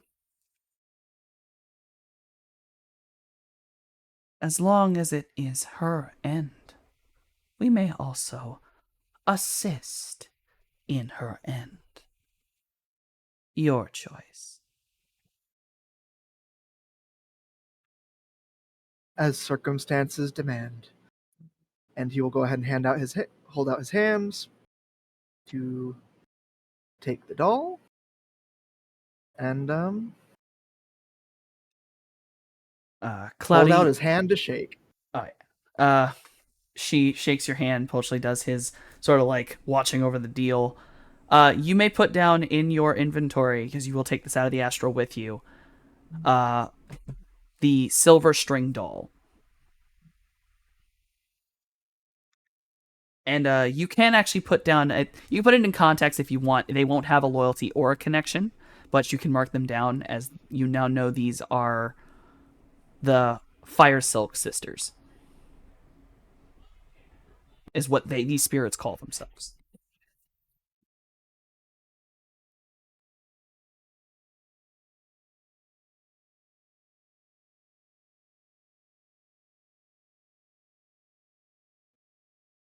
He will go ahead and give one final bow and then turn to leave.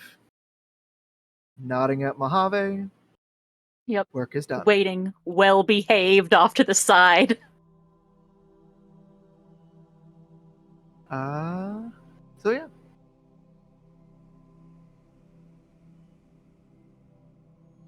Back to the physical. You all make your march back towards the physical world. On your way to the physical world, about halfway back, Pochli actually has to jump backwards and actually kind of runs into you, Cloudy, for a minute, as that massive water spirit from before is actually still in the area that you have to pass by, and it flies right back around, and it flies down past you in like the way a bat wants to check out if a person is in their home, trying to go, what is that? And then once it has seemingly checked you, it returns to its on high position, and it just starts swimming around in a massive spiraling circle. It is greeted with the same nod and smile and wave as are all strangers, spirit or otherwise, who are not immediately hostile. Oh, absolutely. And though it feels very strange, and it does not leave you like it doesn't. Your souls are not wet. It does rain in the astral, underneath this large spirit. And once you have encountered him, Pochi can lead you back, and you are able to re-enter your bodies and Well, so Mohammed's return to the 100% physical world. Cloak spread. He's just enjoying having a feathery cloak. The rain is danced, and he is dancing in the rain. That is actually adorable. May or may You not know pull what? Cloudy into it a little bit. Oh no. Once you start dancing a little bit, gets into it. He gets into it. He's a bit of a dancer himself. Nah, we're just having a rain dance party. Don't worry about it. As we make our way back to our own little bodies, dancing in the astral and partially physical rain. It's tough to say.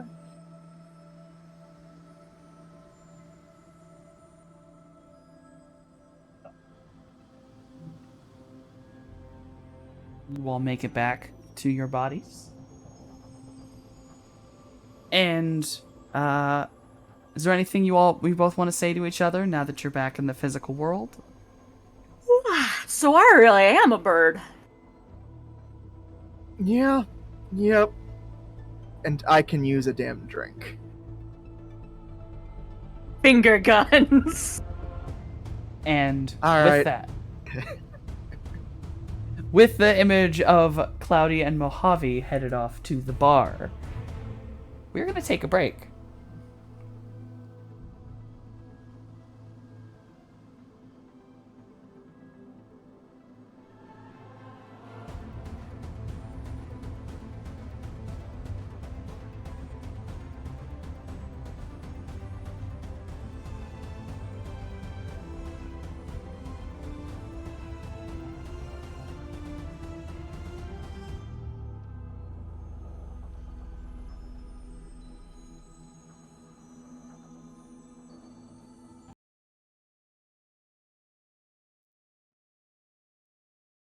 And we are back. Oh, goodness gracious. Are you kidding me? My overlay messed up. Pardon me for 3 seconds while I fix this scuff.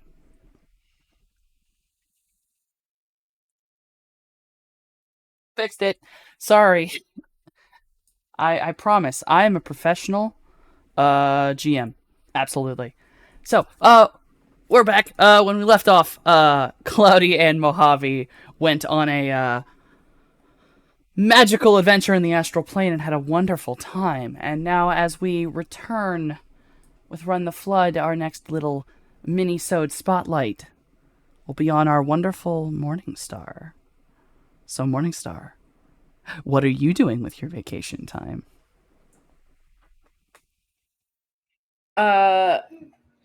Feeling things. Talking to ghost children as well. Oh. Playing video No, games online. Right. I think that I think for about the first week, Morningstar is in a state of like anxiousness because there's something that's definitely on their mind that they want to handle. So there's moments where they almost like dissociate from the room around them, and they like would be caught pacing. And then should anybody try to be like, "What's wrong?" They'd be like, "Oh, nothing," and kind of just run off. But then I think one evening they are in their little gym that they have and are sort of punching the punching bag, and they get the nerve and they go searching the house for tea.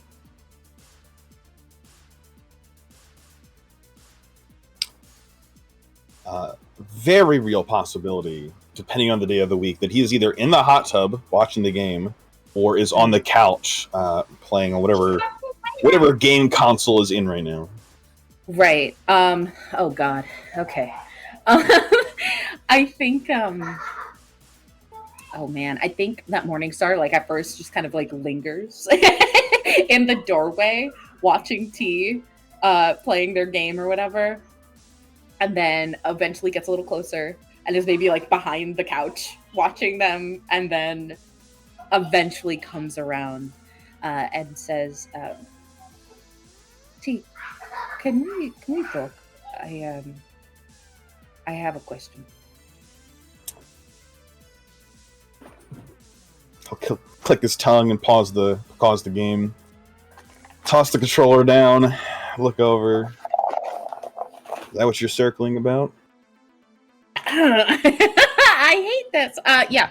I think here. I think that Morningstar is a little embarrassed, and you see sort of like the color of their scales flare up a moment, and then they say, "Well, sometimes you are not very approachable, and so it took me a minute, but I'm here now."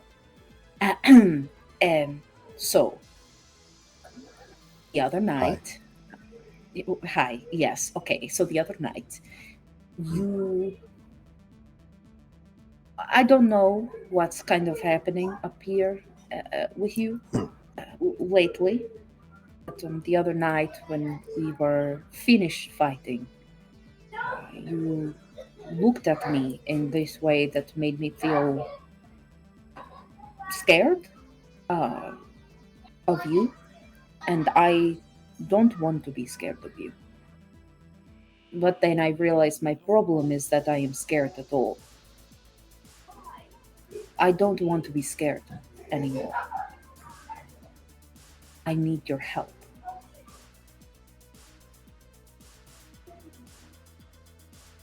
You need my help. Not being Yes. afraid anymore. Yes. Because you're not scared of anything. So who best to learn from?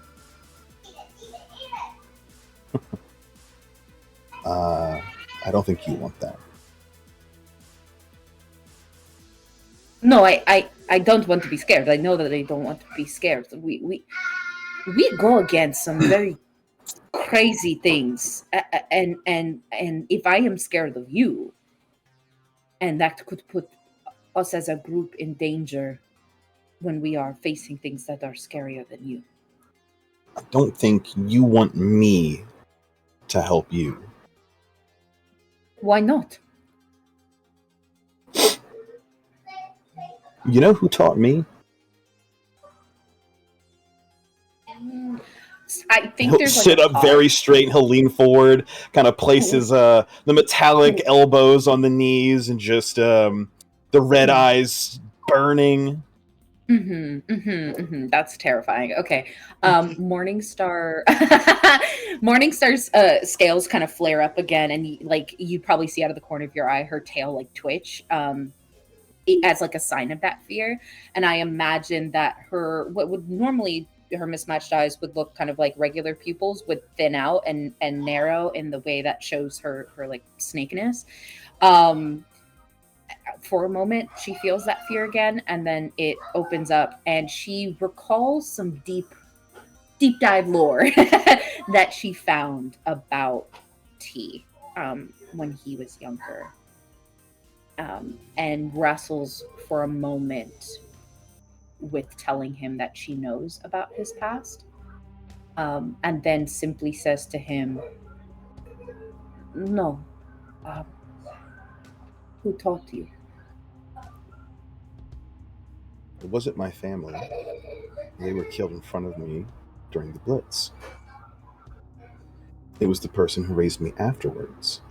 Took me in, made me perfect.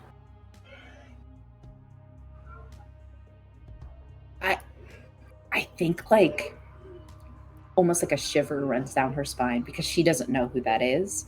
But the way he says that like freaks her out a little bit. And she says, "Okay, how did they make you perfect?" I can't remember all of it. I only recently remembered some of it. You would know her. You might have seen her, I think. But it was Wananangal.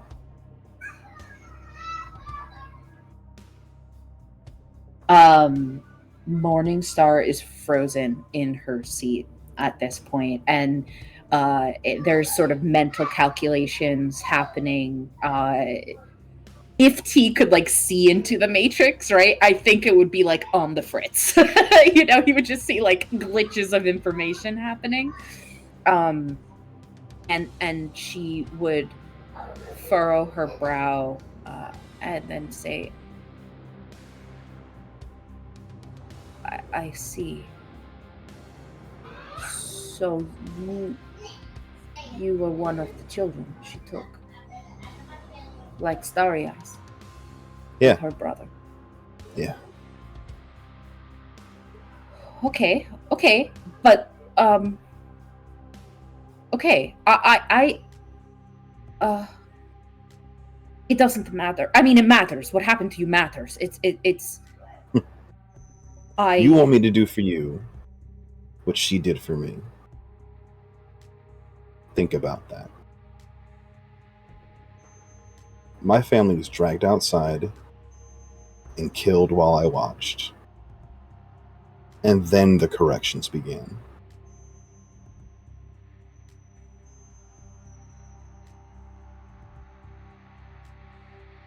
I don't want to be afraid anymore. And Mojave is not going to be able to teach me to not be afraid. Cloudy is not going to be able to. And Jay, please. There's got to be something you can teach me. Maybe it is not in the vein of Mananangol, but something.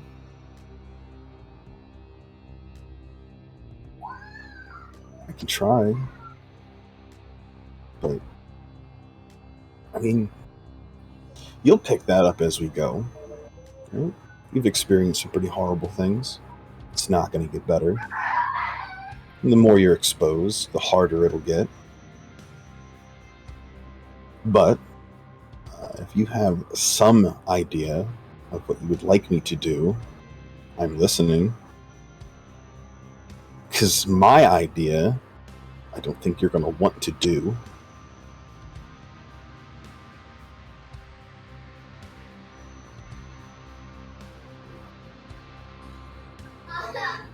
Morningstar looks down at her hands.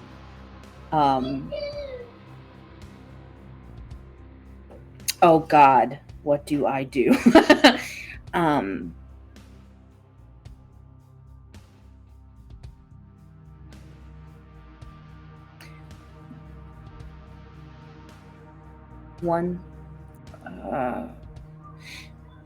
We are on vacation for a little while, not taking any jobs. Mm-hmm. Mm-hmm. Maybe one night you go out, I go with you, and you teach me things.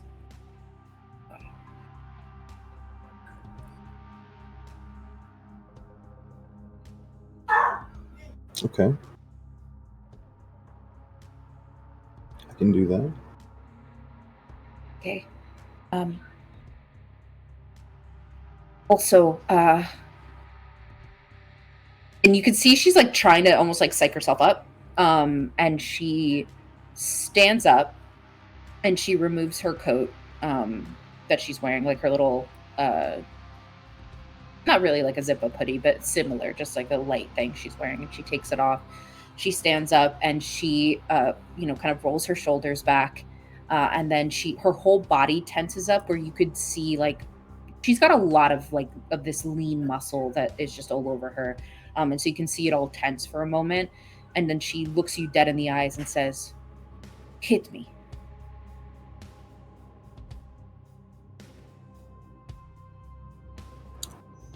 Try that one more time. You want me to... Hit me. You have to get me back. I got inside your head without your permission. So it's only fair if you hurt me as well. So See, I have your permission to hit you. So if I wanted to hurt you, it would be in some way you haven't given me permission to. Oh. But Okay. I don't want to do that anyway, so don't... I mean, I'll hit you if you want. I don't think it's going to make me feel better. It's not going to make you feel better. It's going to stress Mojave out. Cloudy might have a flashback. I don't know.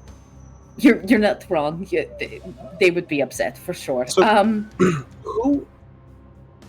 Bring it back. Who do you care about more than anyone else that we have access to right now.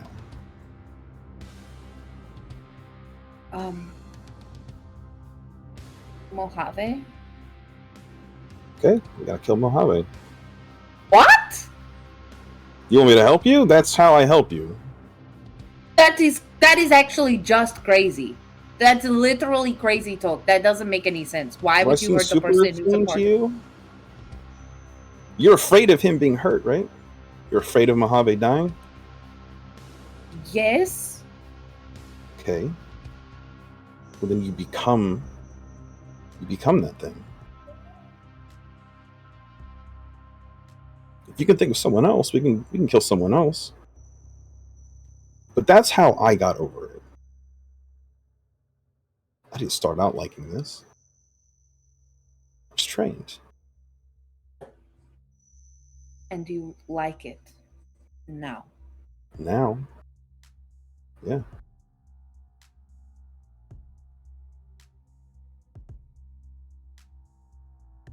Is this all your life is ever going to be? I was Learning playing the video things you games till care you came about? in here. No, I know, but I mean, is that what your life is going to be? Like, is that what you want for yourself? To just never stop killing things? Well, I'm not good at anything else. No, that's not true. You're really good at video games. That's true. And from Don't what think I I can hear make, from Nero, you're really good with ladies as well. Not at all true at all. Not true. But I'm not going to be able to pay for this condo by playing video games, right? Yeah. The way I grew up, where I've been, where I'm going, I am not going to die of old age in my bed. I'm going to be paid to kill people until I am killed by someone I am trying to execute. That's just how that's going to go. There aren't a lot of old Shadowrunners, you know.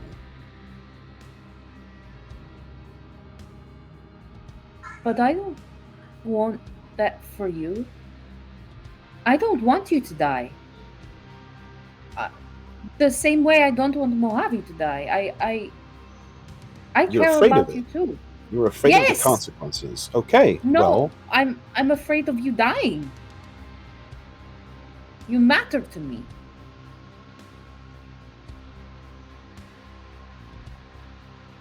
see, I don't think I'm the one that can help you. I think this is where she backhands him. Not because she thinks it'll hurt him, but she's like very frustrated with him. She just backhands him. She's Bang! fucking mad. Yep, just fucking pissed off. She backhands him, and then I think she feels the pain and wants to be like, but doesn't. Purely because she doesn't want to show that it hurts to him. And says to him, "You matter to me. You matter to Mojave. You matter to Jay, and I'm not sure about Cloudy, but he's a good guy, so you probably matter to him too. And so you're not allowed to die. That's that. And you are going to take me out, and then you are going to teach me to not be afraid of things in a better way than just killing people that you care about. That's final." I mean, that's what Full I temper did. tantrum. That's I can help you, Morningstar. You are going to help me, whether you like it or not. All right, we'll take a drive with Mojave or something. And if I There's do it or you probably- do it, you're gonna watch. There's probably curses in Russian that come out of her. And then she goes to the fridge and she pulls out 2 beers and she hands one to him and says, "Shut up and Okay. play your game." Mm-hmm. And then she'll open her Mm-hmm. captain thing and just start sipping, super upset. To the point that she is trying to like angle herself so she's not in his line of vision. But she's fully like teary-eyed and is like upset because now it's no longer about her trying to get rid of her own fear, but the fact that he thinks he doesn't matter and that he's going to just like, you know, all the things that he said, and that upsets her more than anything right now. And so she's just very huffy and is like, you know, drinking this beer, not happy with his response, but also determined to like force him to help her in a different way.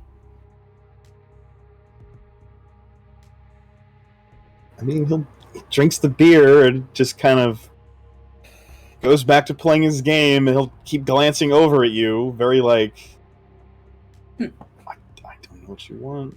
It's not gonna go the way you think it is.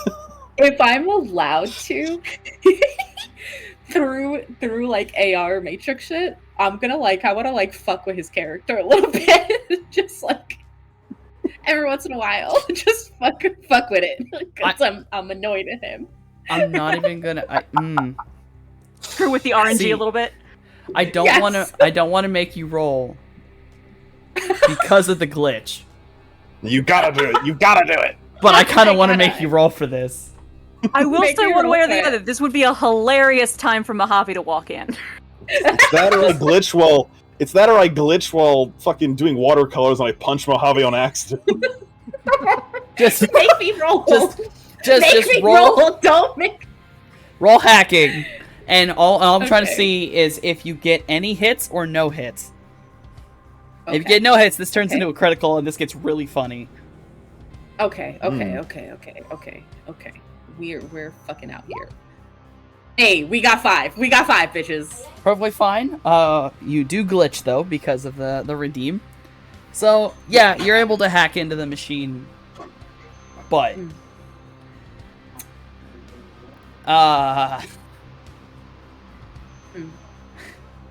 It's okay. Just do it. T, while you're playing the game, you notice that the game stutters oddly for a moment, and then suddenly the disc won't read. And then you get, if you know what I'm referring to here, a dreaded screen of a much lower tone of the normal menu music, and it's bright red. The disc is fried.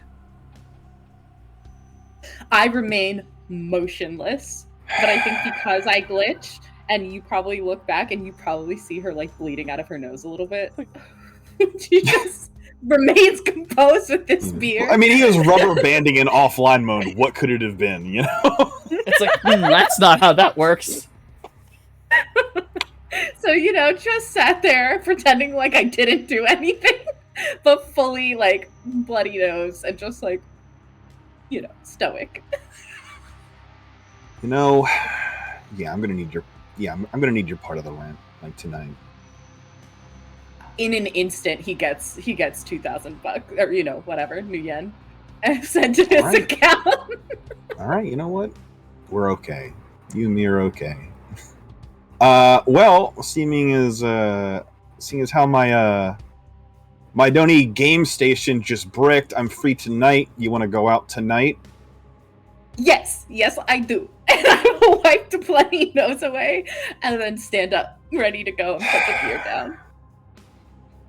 All right, go get dressed. Okay, she runs off.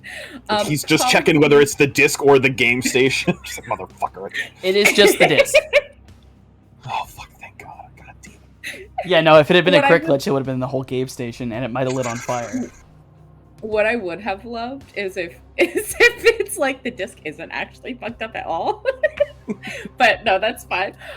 She probably bumps into Mojave in the hallway and he just sees like a smear of blood on her face as she's like rushing by. Whoa! He is I go- holding a glass and a pan of watercolors. He just says, "I'm going out tonight," and like runs into her room to get changed. Okay.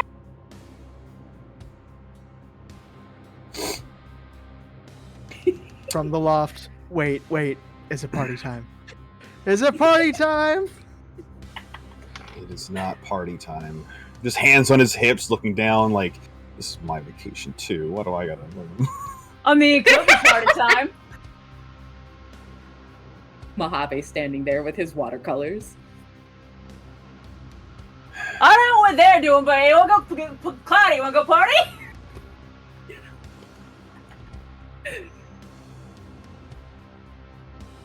Let me knot my vest.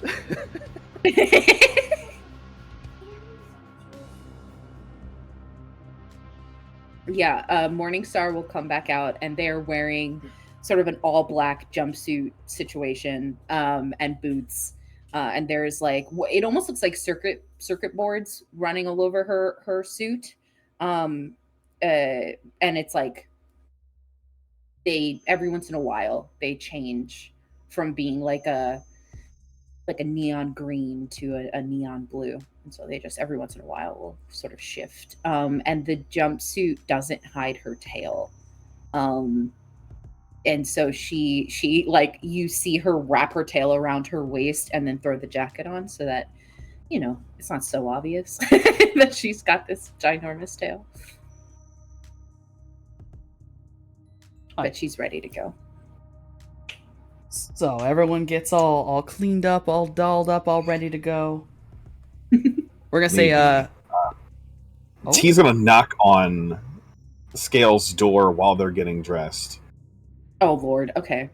Are we going at out that to point- like actually have a good time, or are we going out to do your thing?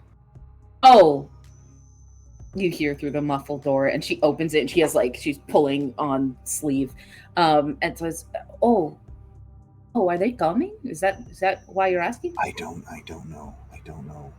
Oh, okay. Okay. Well, they can't see the stuff I'm doing, because then Mojave's gonna get upset, and then okay. Yeah. You know what? Let's play it by ear. We go out, have fun, and then if something happens, you teach me some things.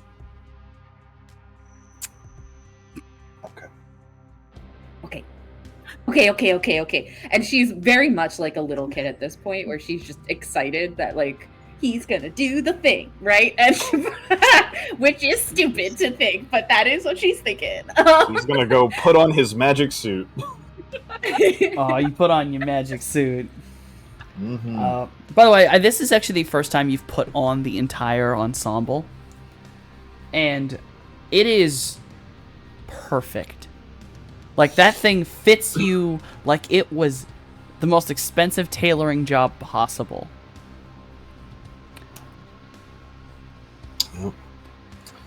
It's not armored at all. It's not meant for working in. He's ready. He's leaving all his tools and toys at home to go have a good time. But if we murder Mojave in the backseat of a car, it happens. We'll pay the taxi man. We'll see. We'll see. We'll see. Hey, that's who was named. I mean, yeah, we'll see where the night takes us. I should not have said Mojave. I shouldn't have said that. That is that trash. was the name given, and I don't have permission to do it, which also fits the criteria for the other IOU. So we'll see. Oh, I'm so upset. Okay, that's fine. Mojave's just like, yeah, we're gonna go out. I don't know if we're going out with the others or if we're just gonna be Cloud and me, but whatever. We're gonna go and have fun tonight. Oh, ruffle his hair. No, buddy, we're all going out together. I have been way too goddamn serious for way too goddamn long, please. I think that like when she sees him ruffle Mojave's hair, that's when the panic hits, and she's like, "Oh no!" That's when it like hits her. Full hard eye contact. While I'm just like, "No, buddy, we're all going out together." Mojave's just beaming because he does kind of want to be better friends with T. As far as he knows, this is a great sign. Fucking in AR, it's just these little blips of text that are like, "Fucking idiot, idiot! Why did you say that?" Oh god, this is good. So, as you all get ready, we're going to state that Jason would have loved to come, but he's going over Tank's plans, and he's a little obsessed with dealing with those. So he's a little busy. Yeah. But he cheers you all on. Oh yeah, guys, you all have a good time. I'm gonna stay here. It's And not easy turning a tank into an underwater boat. I think Mojave, like especially with the hard eye contact, I think that Morningstar sees that with Mojave and NT, and I think Morningstar just grabs Mojave by the arm and just like pins him to her and like loops her arm in, and is like a "don't you fucking dare" to T, but keeps it pushing because she also doesn't want Mojave or Cloudy to know, so she's very, I'm gonna keep him by my side. Oh, okay, I'm here now. Alright, so we're gonna Yep, need yep, an yep, yep. Uber or Oh, that's right. That's not the problem. I can handle that. And I order an Uber. Or Yeah, whatever. You order a equivalent in Uber this. over there. Yeah. moving van. Between you and me, just a You get moving that. van. Listen, you guys got a decent amount of money. You get the nice, Uber XL. It's got it's one of those big cars where like the front seats turn around so everyone can actually talk to each other. It's got a floor. It's a really nice Oh, car. wonderful. You all are Yeah, going yeah. out to have a good time. So, Sales. Yeah. Party bus? Party bus. Perfect. And it's done. Like in an instant, I just fucking bing, bing, bing, get it done. At this point, I think she thinks, okay, new plan. I spoiled the fuck out of T and he won't kill Mojave. So she gets the best party van she can find, or rather party truck she can find. That will fit them because, of course, her and T are both fucking huge. So, oh yeah. Yeah. So you get a party van out here. It's a big car. You all fit in just fine. Nice leather seats. It's got a little mini bar in there, and so you all generally, I'm running these like the Vegas party buses, which is you stop at a club, you get drunk as a skunk, you get back on the bus, take it to a different club, you continue to get drunk as a skunk. So we're going to Fun City, which is basically LA's Vegas. Ah, okay. So, Okay. one of the places in Fun City you have already been is Casino Eclipse, but this party bus is willing to go down what is equivalent to a strip along the water. There are a few clubs. There is what is equating to a, I'm going to go with the more knowable term, which is host/hostess club. Ah. Mm-hmm. We have a couple just actual gentlemen's clubs. A few more casinos. It's up to you if you want to go to, do you want company, titties, or gambling? Or dancing. Okay. Now, ST. Yes. Because I've been here a little while with T. What's the one you think that will be like not only probably the nicest place, but like the that will be to their liking? Like, would it be the company place? Would it be the hostess place? The nicest place is one of the host clubs. Okay. It is known as the Looking Glass Lounge. Okay. Yeah, I tell the driver, take us to the Looking Glass. Driver just... Yes? My brain actually fried for a second because I was going to say ma'am, but then my brain went, no, sir. But then I went, no, ma'am? Ma'am. We're going to go with that one because I don't remember what the nice one for non-binary is. Help me. Yeah. What's the polite that's honorific? There really isn't one. There isn't one. We need to make Right. one. There needs to be. fine. Right. We'll workshop it, and We'll then workshop come it. back to We'll it. figure it out. Yeah, That's what we're yeah, going to do in this yeah. game. Let me know So- when you do. I promise. Yeah. So, Pixie has mix. Word. Actually, mix. That's kind of cool. Yes. On mix. the way, he On is the way. right next to Mojave, and is just like, hypothetically, if tonight was your last night on Earth, what would you want to do with the evening? No. Why would it best? I don't really know. I haven't thought about it. I kind of live every day like it's my last already, because, I never know when I'm going to die. Perfect saving time. All right. Oh. I mean, I I know think, how it like- is. I'm squishy. I'm like talking to the driver, and then my full upper half turns around while the rest of me is still facing the driver, and I just am like, we don't have to worry about last night because they're not going to happen. They're not happening. That's We're right. having a good That's night correct. tonight. Yep. Is what we're having. You know, turns out I might be so fragile because I'm a bird. Oh, hollow bones. We could find out. I'm a bird. Okay. Just inner like screaming. Just inner screaming. Is happening, and a Morning Star is like, okay, very quickly to the driver, get us there, and sits down next to Mojave, as close as she can get. Mojave is flanked by the two biggest members of the party. Right. I feel small and also popular. What I always wished to be. Yeah. Amazing. Yeah, I think like in her nervousness, her like tail sort of like part of it sort of unfurls and is like hovering around Mojave's ankle in a way that like maybe I could be fast enough to pull him out of the way of a punch. You know, like maybe I could tug him and he won't get punched into oblivion. But are you just on the other end of the other side of the van, like at the minibar, just confused? Yes. No, there's visible confusion as he takes a tumbler and just slowly pours. Mojave, Yeah, have you what thought about, do we have to roll to see how off I think the vibes are here? Judge Mojave, intentions. Have you ever wanted to be in an educational BTL before? What? Hmm? Yeah. Vibes are off. Vibes are off. Something is very, very wrong. Yeah. No, I got, but not showing a trace of understanding because he's got that mask and he's darn well gonna cling to it. Oh yeah. Cloudy. Something is up between Morningstar and T, and it is this is a weird vibe. I think that like dude, if her head could go full fucking exorcism and just spin around in this moment, it would. Did you say? What did you say a minute ago, T? Have you ever thought about being in an educational BTL? Oh, I thought you said BLT for a minute there. I'm like, isn't that a sandwich? I would never eat you.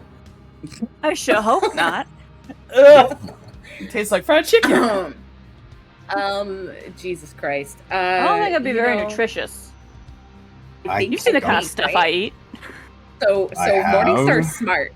Morningstar's smart, okay? And Morningstar's like, okay, you know what?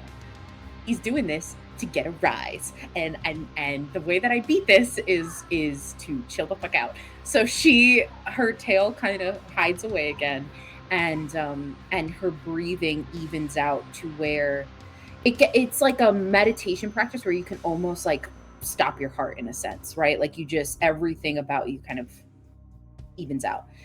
And she goes into that mode.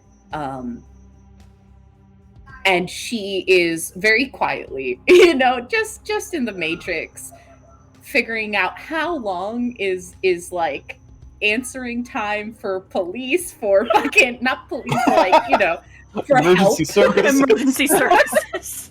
How long would it take them to get to where we are? So just, quietly boobling that, of just like, okay, I need to know what my options are. And so she looks very calm and looks very like, if anything, it looks almost like as still as a statue. And so that's where she's at right now, because she's like, he's doing this to try to get me upset, and I'm not gonna let him win. And I'd like to imagine there's just like Drinkenhand just makes eye contact with Cloudy. Like, we both know the vibes here are something else. If something, help me.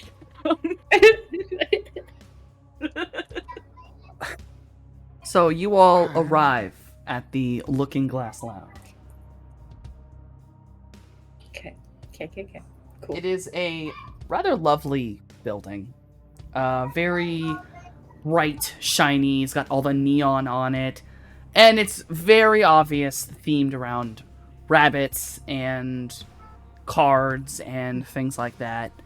Upon entering, there is a little bit of a line, but they seem to be pretty good at, moving people in. And generally, a lot of the people who come here are coming here in decent groups, set at the large table, and they have hosts that come to them. So you all get in, you get put into the system, waiting for it. The inside is just blues and whites and plush and leather and just the softest everything. The tables you sit at are actually closer to the ground. There's cushions everywhere. You can just exist, and it's great. One thing, little vibe. Every single one of the hosts, male, female, or otherwise, all have bunny ears on. Or a few of them, takes you a minute to realize, those are not fake. Those are real.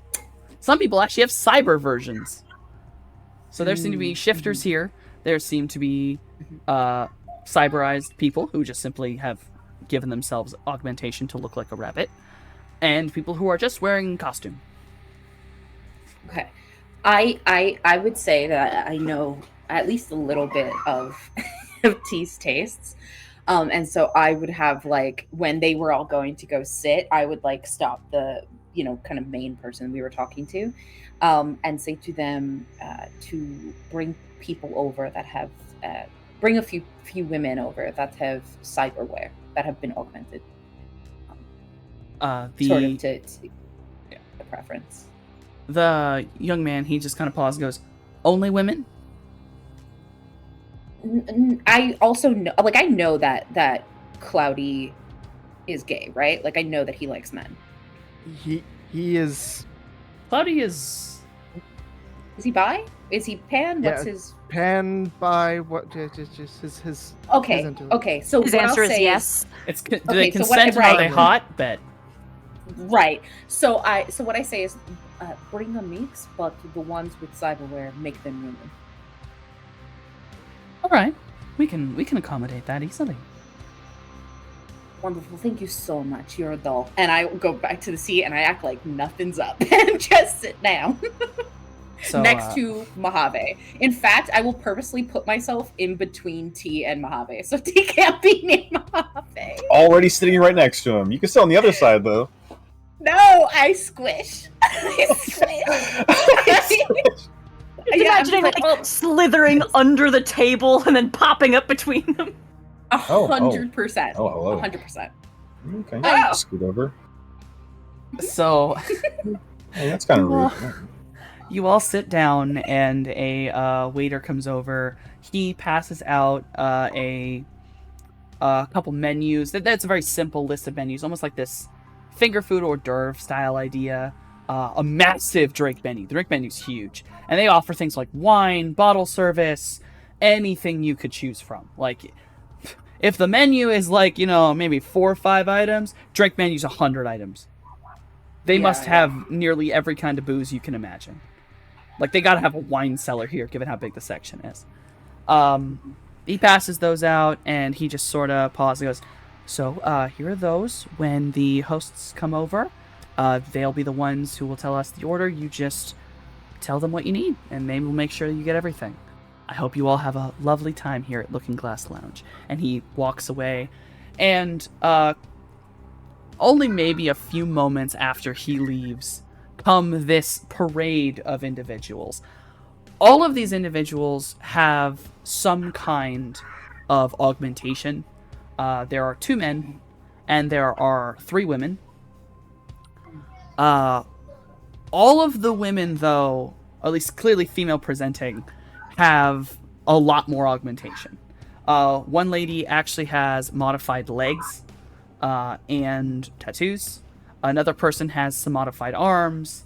And it seems like modified eyes, and also she has a pair of the augmented ears. The last one, it seems like spinal movement, head, simple augmentation along her back and her stomach. The gentlemen are, it's kind of more of the same. I think the least amount is a guy who has the augment ears, but then everything else on him is just sort of a goodness gracious, or I think it's electric tattoo. It's an LED tattoo. It glows. It lights up, and you can change what color it goes. He got that RGB lighting. Hey. And all of them are dressed very nicely. The bunny vibe may be there, but they're not dressed scantily. This is an establishment where you're meant to hang out and have a good time. Yes, they're pretty people, but they are just meant to have conversation to make sure you're having a good time. They're a bottle service person. Mm-hmm. So they all come over, they introduce themselves, and they situate themselves where they're sort of in between all of you. So everyone has a host next to them. And T, you're kind of flanked by a one woman and another woman. Technically, that other woman's meant to be set next to Morningstar, but you're basically flanked by two of them. Both of them are the highly augmented ones. It appears that the person that Morningstar spoke to kind of made a connection and assumed that the large cyber gentleman may be the one who would have the preference. So he clearly gave them, direction. Morningstar's like, yes, in their head. And once they've sat down, you all may have conversation if you'd like to order anything, bottle service or otherwise, whatever drinks you want. They're also quickly talking about how you guys got here at just the right time. There's about to be the lounge show, and you can actually see that it's not so much a stage as it is a slightly raised platform that comes out towards all the tables. Like, same flooring, it's barely lifted. It's definitely meant to be a much more intimate idea than, like, any kind of large band or big band kind of scenario. You're not sure what the show will be, whether it's a singer or what have you, but it's up there. There's a curtain and everything. Okay. Yeah, I think Morningstar is very much just like trying, like polite conversation, but very much trying to like keep T distracted. Mojave, you have a very slender neck. Has anyone ever told you that? I think you've mentioned it once or twice. When you wrap really, your hand around it. Yeah. It really jumps out around. It really, I don't know. Something about it jumps out at me. Yeah. He's So, a goddamn monster. What do you recommend? Staring at this menu that he cannot read because illiterate. Oh. Actually. That comment talking about does that not slender neck. How about we find something a little bit like fattier, like something to really put some more meat on your bones? What is there like a decent like ribeye or something? Ribeye, potato. Soy ribeye. There is since a lot of this is meant to be like small pieces of food, they do have medallions, filet medallions. Now it does have the little asterisk next to it of price difference. The price that is visible is for soy-based products. There's another price difference where if you pay almost 3 times what it's worth, you can get actual meat.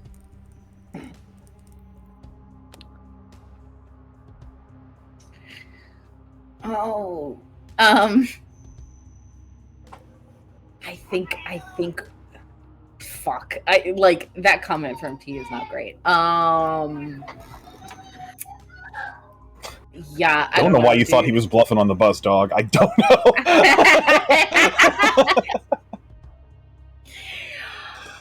I think Mojave is like desperately looking at these host people like everything is fine. Do not feel the need to intervene. I am safe. Oh no, yeah. There's This will not go well if you try. You're actually weird enough sat between. So I guess the best way to put it is like there's a woman, T, one of the other women, Morningstar, a guy, Mojave, another dude, Cloudy, and then a woman. So that's sort of how everything's set. So Mojave, you're kind of in between both the dudes, and one of the dudes just very calmly, in no way trying to be like pushy or anything, just leans over and goes, "Oh, I actually think this is delicious," and he just kind of points at something on the menu and just. The way he describes it, it's basically like little turkey skewers wrapped in soy bacon. Nod. Let's get them. Let's get a round of that actually, and I look at the drink menu. Essentially, I want to get like, I suppose it is bottle service, but you know, some really good stuff, especially because I know that like Cloudy is a connoisseur of sorts, so I would order something that would sort of meet those standards. Yeah, He will order a tall beer and a shot of sake. Doing sake bombs, boys. Hey! Do you guys want to order a nice bottle of sake, or do you want to order like a brandy or something? No, for sure. A nice bottle of sake, for sure. Ah, Mojave truly ain't the picky. He'll cyberpunk drink what he's vibe. given. True. You guys get a bottle service for a very, very nice bottle of sake, and they actually offer like, do you want hot sake or cold sake? It's up to you. And T, you get your big tall beer. It's a very nice quality beer too. It's like a nice craft beer. Nice. One of each. Drops the shot glass right in, and then he'll take like the knife and the fork. And he'll insert the knife into the beer and tap on it with the fork to get all the bubbles out. Like, Oh my god. I have not heard someone use that trick in years. It's Morningstar does not view it that way. She sees this knife go into the beer and it's just like, I need to reevaluate my entire existence. Give like very vacant stare at her while I'm doing it, like the good time is gone while he's doing it. Just like you can call this off if you just set me free. I hate it so fucking much. You piece of shit. Okay, so I think she's stubborn though, so she just instead, because this is something she was trained to do in the lab, she mirrors his face. And so her face now essentially it's her face still, but it's the same expression as his. Mojave just desperately making small talk with these strangers. Everything is fine, I swear. We are fine, chill people to be around, I promise. Yeah, Yeah. Hey, is this Korean sake? Is it Japanese sake? Please, for the love of God, what are we drinking? What are we drinking? Japanese sake. It's not soju, it's sake. Gotcha. I think that oh man, I think like Morningstar has a shot in front of them, but they do not take it. They're just like at this point on high alert. And I want to say that like she is desperately afraid. And so she's like sorting out the fact that she is like, is she afraid that Mojave is gonna die? Or is she afraid that T is going to be the one to do it because she knows she can? And that does like turmoil in her. And so she starts to like eat, but it's in that way that like she's not really tasting the food. She's just like fucking weird oral fixation moment where she's just eating. Which is probably a little bizarre for the people around her because she is a snake. So her, like, the amount of food she can shove in her face without choking is like a sideshow attraction. And she's just, consuming. Yeah. She's not doing well. So as the snake has an actual mental breakdown. Right. T, are you about to do, since you used the knife trick, are you about to do exactly what I think you're about to do? Oh, God. What do you think I'm about to do? Well, that's how you set up for chugging it. Yeah, exactly. Yeah, yep. So you chug the entire beer back one go. Doesn't really take you very long. The at least one of the women like next to you just sort of like watches it happen and is just like, "Oh, do you need another beer? I suppose." Not right now. All right, Oh, just no. tell me when you need one.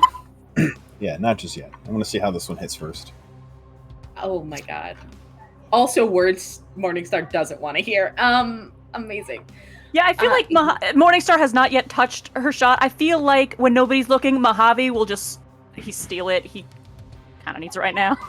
He knows he's in danger. Doesn't know why, but he knows he's in danger.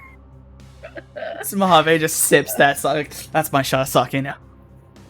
Yep. Yeah, I don't think Morningstar even notices. Swapped his empty glass for her full one. Just like, yup, this is fine. Everything's fine. We're all friends here. So we could say for the night, you all will not want for any kind of food or liquor or booze. Like you'll be easily kept up on finger foods and sake shots and be able to have a wonderful time. About, I don't know, maybe 20 minutes into the night, you've had a couple shots. You're doing pretty damn good. Morningstar, you're probably still having your existential crisis. Mojave, even though you're getting a little drunk, you're still very aware that you are in danger. And I don't know if T's enjoying himself or not, but T is full mental terrorism right now. He's Okay. No, these women work here. They have no interest in him. He's terrorizing Scales. And also this me. is horrible. I do have a question. I was asked to do this.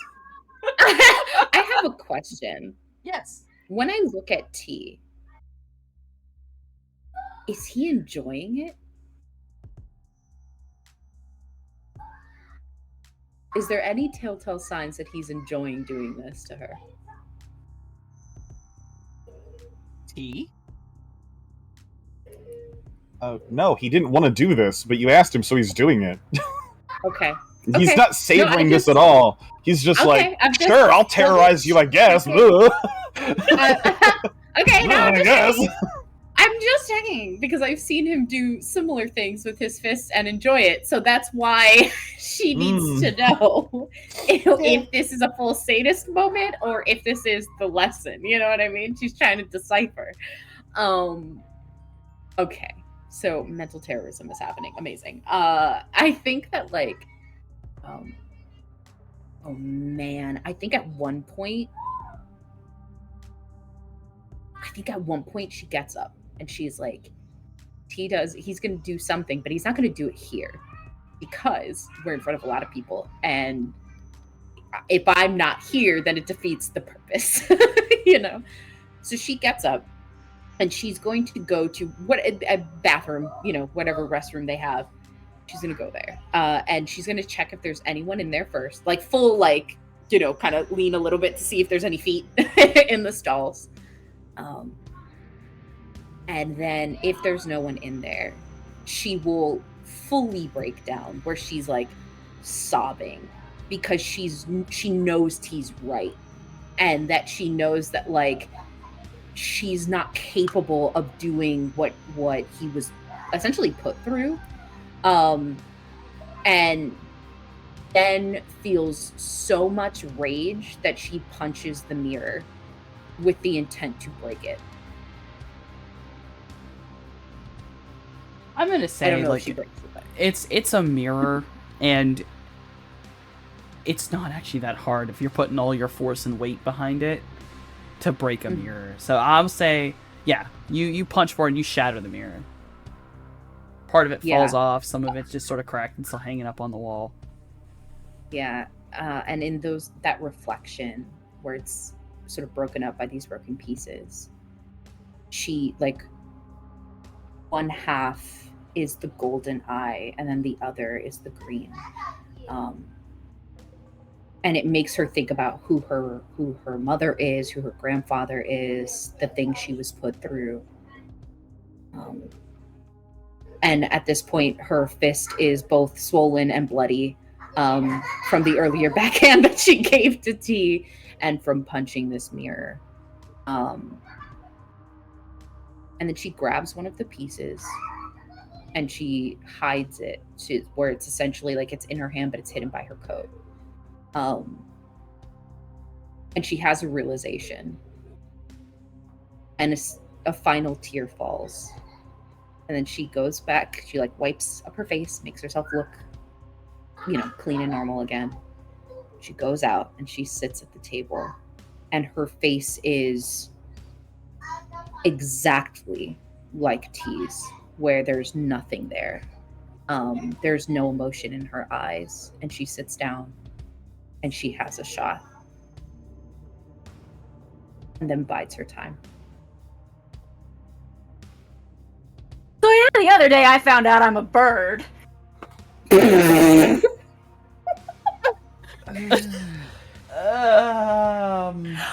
What do you know? We're Planet. Oh, what's that like? Well, let me tell you, flying is great. Flying's something else. Weird being so small, though. Is Yeah. when did you go flying? Oh, the other day, Cloudy and I went on a little walk in the elsewhere. You know how it is. Oh, Go ahead, nods on along. Also made a weird little, had a nice little chat with the spider woman. Yeah. oh, okay. Yeah. You know how it Alright. is. Yeah, cool and normal. Yeah. Toast, take a shot. Don't try to make sense of the astral. It never makes sense. I'll drink to that. Plug. Faces glass as well. Morningstar will also and take a shot, and she's using her uninjured hand. Yeah. So, I will put forward that by this point, all this has happened. You're still drinking. All of you are, you know what? Everyone, just to see how we're going through the night, everyone roll composure for our drinking boy. of liquor night. Oh boy. Oh. Composure. Where's composure? Where'd it go? I'm expecting a flat 0 from you. Getting Where- a little where- twisted. Not gonna lie. Where's That's composure? halfway down the right side of attributes. Oh, there it is. Got it. Oh my god! Hold on. It is not. It is not a quick glitch. Scales is having a rough night. The way you put that into the air not a and the glitch. dice answer. It's not a glitch. It's not a I glitch have never either. felt One. top So, 10 just a fail. anime betrayals. Top 10 Everyone's- anime betrayals just happened. So, everyone's doing pretty good. Mojave, you know what? This sake is pretty damn good, but you're used to a bit stronger stuff. This isn't that bad. Cloudy, you're having just a good time, but maybe like you're still a little like worried. So it's like, I'm drinking, but I don't know, something's keeping me a little bit sober here. T, you're letting yourself go a little bit. Morningstar, you thought you were fine, and you took that second shot within 3 seconds and went, and now you're starting to feel it.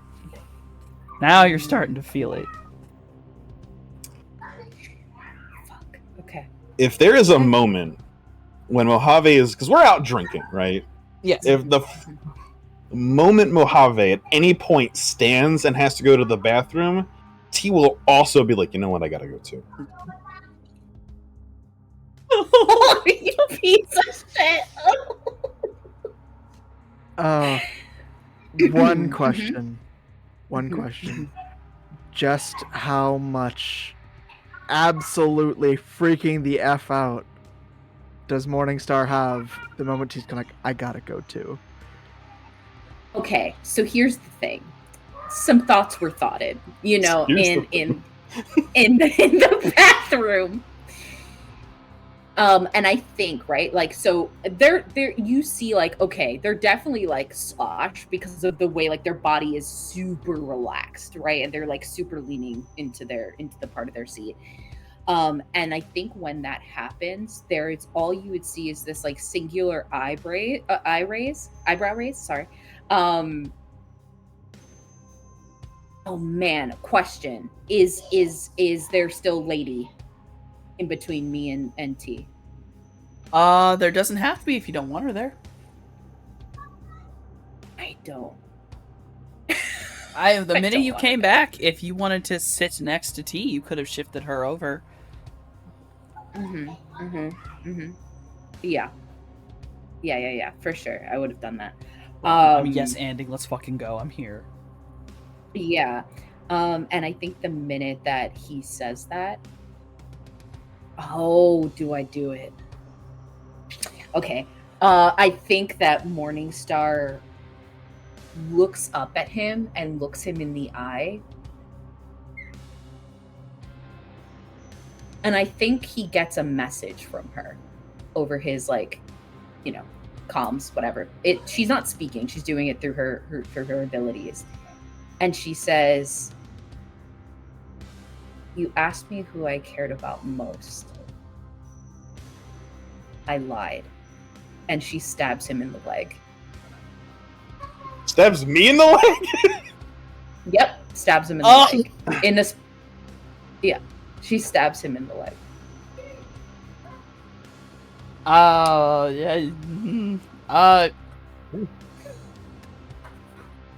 That's a surprise. I don't even know if you have a chance to respond to that. That is, I don't. His fancy tell me, suit, would he's T not have armored. ever expected that to occur? He doesn't try to stop it anyway. That's fair. He takes it. Yeah, you have either now way. just been stabbed in the leg. I get you. Very Take a single specifically- physical. Okay. Very specifically, she's stabbing him where she knows the artery is. Oh. Oh no. Okay, hold on. Wait a minute. This just changed things. I am gonna need you to roll for that because if you That's succeed on this, this changes what Also it is. sloshed, so yeah. Yes. I'm also sloshed, so like You are to sloshed. be fair. There's a good shot you're Oh, gonna that's make. To be fair, I'm just gonna have this be a difficulty thing. Roll. Yeah. I don't know if you have melee, do you? There's another I- table. Does she miss and dribble her head off the table? That's pretty funny. oh god, I don't have like a melee thing. I don't think. Then it's. No. I don't think you have blades, so Yeah, it's with the piece of mirror. yeah, I'm gonna say we go with default the skill, and it's it's agility or strength? Agility. It's agility. Agility. So default with Strength covers agility, advantage. limited by physical.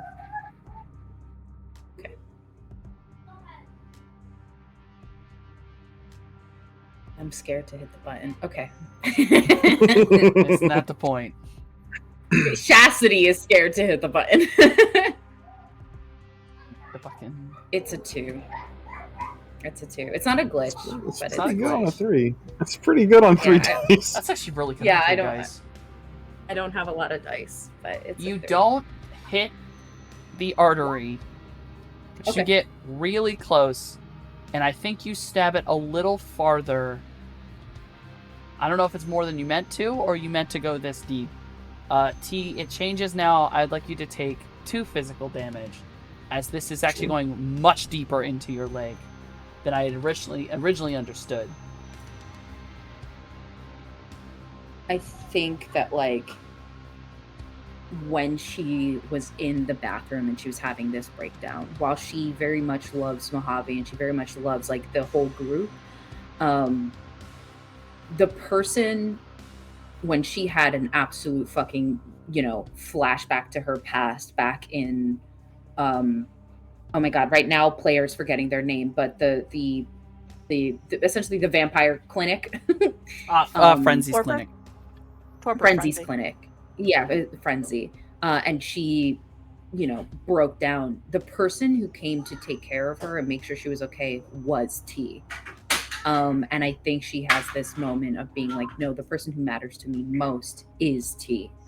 And so she, you know, that's sort of the thought that's going on there.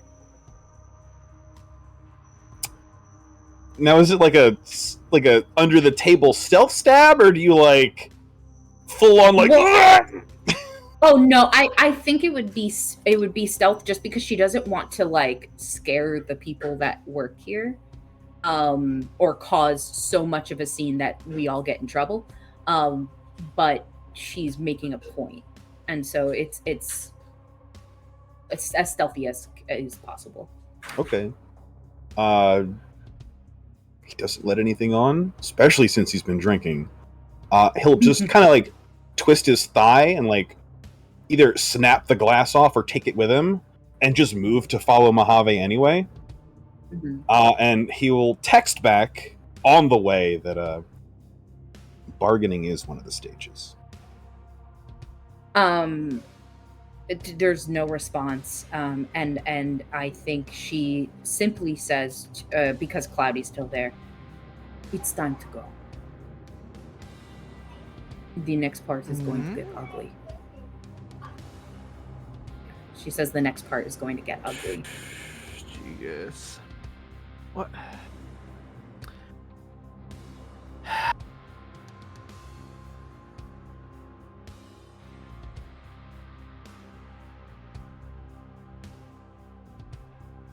All right. She gets up and she doesn't go to the bathroom. She goes to the car and she gets in. She sits down.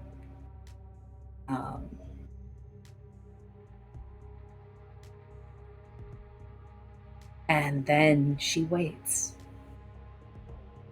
She waits for them to come back because she has to do the thing. So So, you let's say just whoever would like to, pops down the bill for Looking Glass. We will deal with that later. You all, What do I have to roll to notice that T is bleeding heavily from his leg? I'd fit. It's First a aid. burgundy suit. It's wet. First aid. First aid. That's why I'm going to the bathroom. You're not drunk. You ain't piss drunk yet. Oh. I'm drunk enough. Oh. All them dice, and for what? right, god damn it. Don't worry about it, bro. Yeah, Mojave, burgundy you suit. just, it's a burgundy suit and you just don't catch sight of it.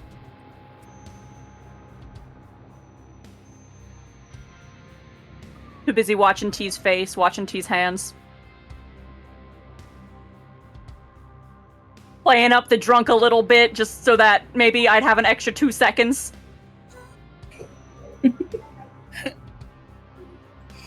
T, do you do anything when you follow Mojave?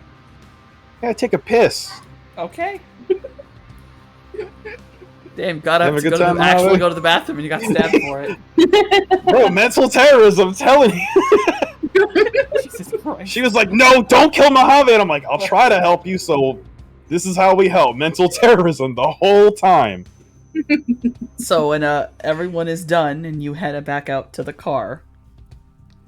Oh, well, while we're in there, Oh yeah, just yeah. also, hey, Mojave, can you take a look at this? Was that? Can you take a look at this? Now that it's being pointed out to you, you can tell that most of T's pant leg is now wet with blood. But T, you will now notice that the hole where the glass went in is gone. Hell yeah. What? I don't What? know. I don't know. I'll just take my Okay. pants off in front of Mojave. Let me. Okay. Just. Oh, you see this? What happened? Unflinching, like completely the tentative, the wariness around T is completely gone. Doctor mode. Just he looks like you got stabbed. What I know. happened? I don't know. I got up to follow you to the bathroom and I couldn't tell you. It feels like there's something in there. Oh, let me take. Got his bag. Gets out the medical stuff, the tweezers, got some sterilized needle and thread tucked away if you need stitches. Full on, All right, you may roll first aid to actually try to heal T. That would be +2 because of my quick healing, and then plus another 2 because of his quick healing. Yes. Yes. You don't currently have a med kit, so it's just that plus 4. Damn. Well, what do you know? No, he fine. Gonna get you cleaned up, stitched up, patched up, everything. Nice band-aid on top of it. Couldn't get better medical care at a hospital. Oh, it's Yeah, no, nice. T, Mojave works some magic, and you're just fine. And if Appreciate you were to go to try to put your pants back on, you'll notice the stain is gone as well. How about that? What? Huh. There you go. My pants just cleaned themselves. Oh, This is a really nice suit. well, that's handy. That's extremely handy. All right, you ready to go back? Yeah. I appreciate that. You having a good time? Yes. That's good. So far, so good. Head back out to Good the food here.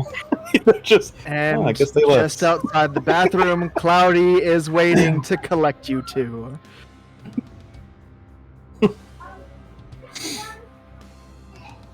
So, Having slapped down the payments after. I think Probably if couple anything, of we would have went halvesies. You know what I mean? Like I think Morningstar would have, before they left, they would have at least gone half. You know, so that it's not all on you. Either way, making sure it's settled before we head on out. Oh, leaving already? Okay. Oh, it's a party bus, so we go to the next place. We go to another place after this one. Fair enough. Yep. Yeah. So you all head back into the bus and find Morningstar sitting by themselves. Yep. Hey, you good, Scales? Yes, I'm fine. She had a lot to drink. You sure kind of ran out of there in a hurry. I'm okay. Okay. Their injured hand is hidden, like it's like tucked in their jacket pocket. They did not put anything around the cloth or around the any cloth around the mirror piece, so like the inside of their palm is fucked up too, and they're just hiding their bleeding hand. And they're just like, yeah, I'm fine, I'm okay. I think I just took those shots a little too fast, and that's all. But Okay. I'm okay. I'm all right. Don't worry about me. Maintains eye contact a moment too long, not buying it, but sits down and lets it go for now. So I have a question for the GM here. Yeah. So I know I can't like record BTLs or anything like that. I can do like screenshots, but not BTLs. However, would it be okay if we flavored it that her eyes have changed in a way that it would look as if they are recording? Obviously it wouldn't be in the same way that like Tease does his thing, but maybe in like the shift of their pupils or something, like rather than the vertical slits that they would normally have, especially when they're scared, they're actually horizontal. And you just barely see them almost like doing this like I don't know, like wiggle movement that is similar to like a camera adjusting focus, and her gaze isn't on Mojave at all, it's on T, and so it looks like she's recording him. I like Technomancers being weird as shit. I'll let you have that. Wonderful, thank you so much. Yeah. And so that's what's happening there, that her eyes just like zoom and adjust. So T, you're just getting I want- stared down. Here's a I want question. the audience to know I am sweating fully. Here's a question. I am always, unless stated like almost always one step in the astral. Would any of this tension, injury, anything be reflected in Scales' vibe? Sensing.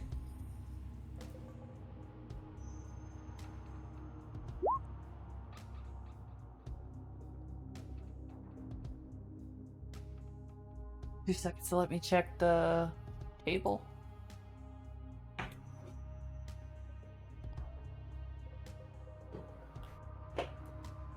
Oh, Scales is injured. Emotional state is Scales. What's your emotional state right now?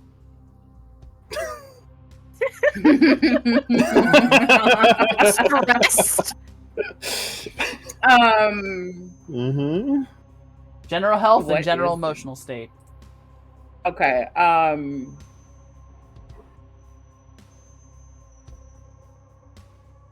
Drunk, hurt, and wilden. Drunk, hurt, Right. and wild. I think what you get, the vibe you get is there's obviously the drunkenness, right? But like there is. What are those just wearing? I'm so sorry, you guys. What is wearing just a jacket? I don't know. Scales is hearing the ghost children. I am. is So a vibe. mental state, not fucking great. No, I so definitely like the drunk stuff, but I think that there is this like deep sorrow and resolve. I think that you probably sense a lot of fear in them, but it's like channeling into that resolve. Yeah, I think Scales would recognize that Mojave looking her in the eye. It's not like goofy fun times Mojave. It's kind of like doctor mode Mojave, like serious Mojave, looking her in the eye. That moment longer than is strictly necessary. Glance flicks to the hand that she is clearly hiding because she is clearly hiding it, and where else would she be injured? Yeah. It's kind of like, all right, Scales, but you let me know if you need anything, yeah? Yeah. Sits down, keeping an eye on my friends who are being so dang weird tonight. Mm-hmm. Yeah. And I think that it's on our way to like the next spot that all of a sudden her tail is wrapped around T's throat and her body launches forward and she's essentially like on top of him, looking him in the eyes. Just her and her tail is like constricting. Yeah, her tail's constricting in this moment. Oh god. The snake's gone wild.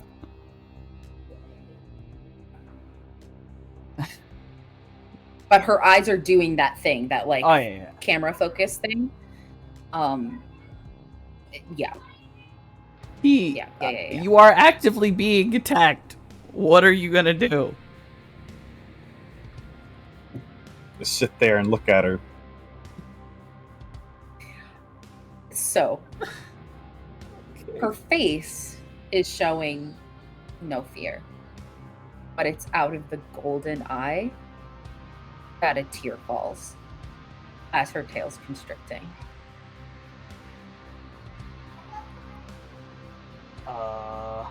For what it's worth, Mojave is on his feet going, what? What the fuck?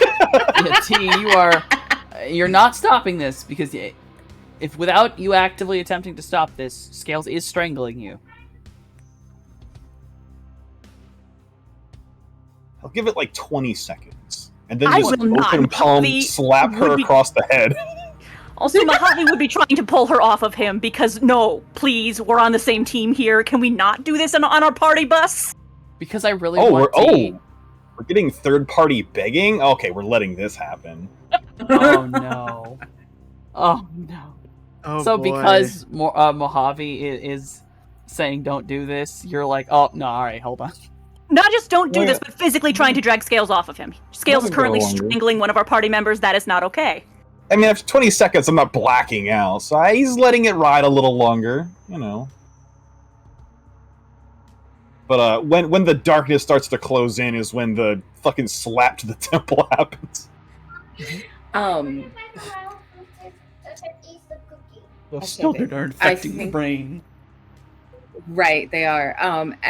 And Jesus Christ. Yeah, so I think that like he slaps her. It's with a metal hand, so damage is done. Yeah. And but her tail tightens. What do I have to even roll him- to try to drag Scales off a T?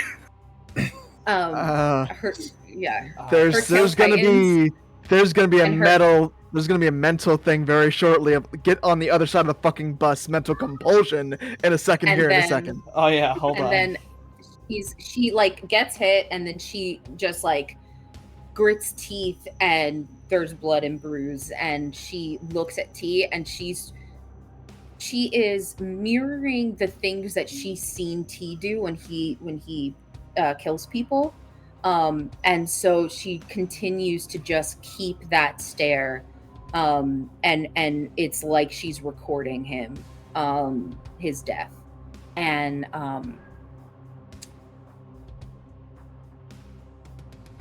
yeah, and I think it's just this like it's like this need to prove herself to him, but then also this like she is afraid. She's afraid of herself, and how her emotions really are a detriment to her. But I think she is even more scared for T and the fact that he has none, at least as far as he's displayed, and the fact that he doesn't feel fear. You know what I'm saying? Like it's fucking with her really badly, and she knows the strength of her tail and that she could just literally crush his throat. And so it's like it's constricting. He is gonna black out, but there's just this little bit of hesitation for the final, what would kill him. So, woo! All right, I have to do this. T, I need you to make me 2 separate tests. Sure. I need you to make a memory test, Okay. and we see what the result of that is. Oh God, okay. 1. And then I need you to make a composure test. 2. 1 and 2. All right. Now I have to roll something, because we have just entered a new little friend over here. We entered what? Don't worry about him. Don't worry about him. Oh shit.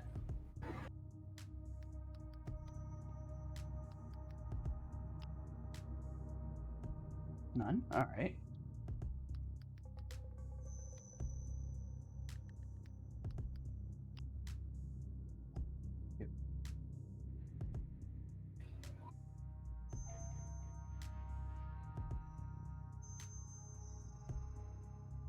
Okay. I have to keep track of like what this little fucker's doing. All right, T. You do not get a memory blast, but there is something that, looking at Scales in this moment, something in your mind shifts. It's not like it completely changes what you were already planning on doing or what you're thinking you're doing, what you wanted to do tonight, what you're doing. But there is this moment in your mind, and it's like a voice, and it just says one word. It says the word failure. And you don't recognize that you did this at all. Like, you have no memory. Like, you went from whatever you were doing, the choking, to suddenly, and you are going to grab Scales' tail. You are going to pull it off of your neck, and you are going to snap. Scales, I would like you to take 2 physical damage as the tip of your tail is snapped. There's a full bloody murder scream that comes from her. T, you will come back to yourself with your hand still on Scales' tail. Was there a voice associated with this? You heard a voice in your head, and it was a woman's. Well, I should have said it. It was a woman's voice, and it says failure. A woman's voice. Mommy. Fuck.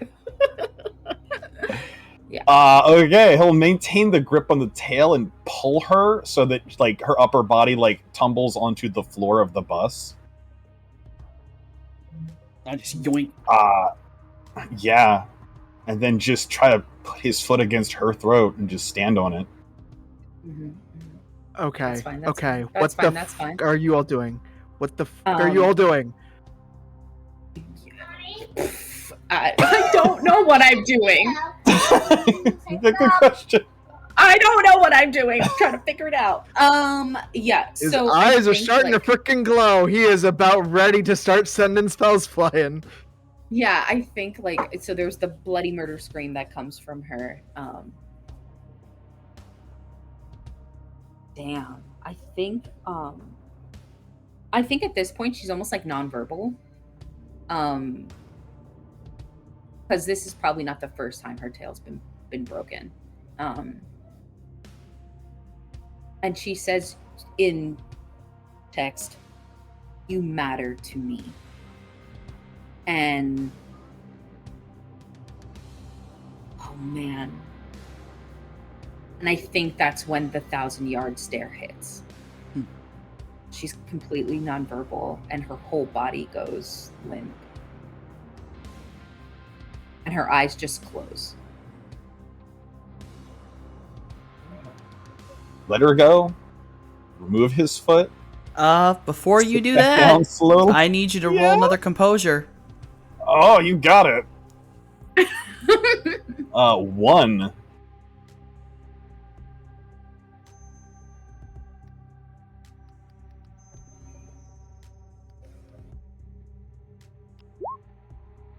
Say Mojave has gone from panicked to just dead calm.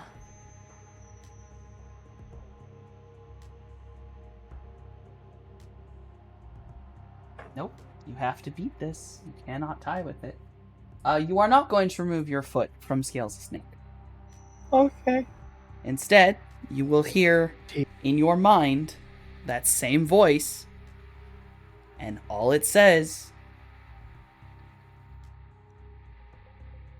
dispose of it. Let go, T. He get off of her right now. Also, T, though you have not Okay, activated so- it, your eyes have started Yeah. to glow. I was about to say, the eyes click, like the recording starts. And he's got like the foot on the neck and like the rest of the body like on the left arm and the right fist. I'm gonna fire my shot where Yeah. the upper body and the snake kind of meet. Oh, Like I'm trying to punch the tail off. Here's a question. Influence. Go home. I'm trying to. I know. You are magically influenced. I chucked a thing at you. all The right, moment you all tensed. right. Yeah. We're gonna have to deal with that in a second. Yeah. Mojave, what'd you want to do? You get. Honestly, use Edge to seize initiative me first before he can finish it. I was going to shoot him in the leg. Nope, that happens first. Shoot him in the leg. Shoot him in the leg right now. You go first. Influence does not go off. Now, Oh my what do I God. click to roll things? Yeah, how do I attack someone? I've never done it How before. do I do it? Hold on, allow me to assist. Give me a friggin' moment, because I know I set that gun up for you. Hold on. Let me go get it. What did I do, you guys? All I wanted was to not be afraid. That's all I wanted. I assume Hey, you're thanks, Walter. firing your revolver, which is the Wow, Colt dude. Future. Yes. So you actually, I will tap it if you'd like. We just do this. Yeah, that You works. Dirty old bastard. So T, Mm-hmm. if you want to dodge this, you actually have to break away from the box's control right now. I'll just roll the soak. Just roll the soak. Just roll the soak. I'm not wearing my armor jacket, so it's a -12 to You the also soak. won't. But I'll just... He's also shooting you in the leg, so your armor from your arms does not count either. So it's just body, right? Yes. Specifically to either draw his attention or put him off balance. So soak is just body and roll at that point, right? Yes. -1. -1 because of the AP.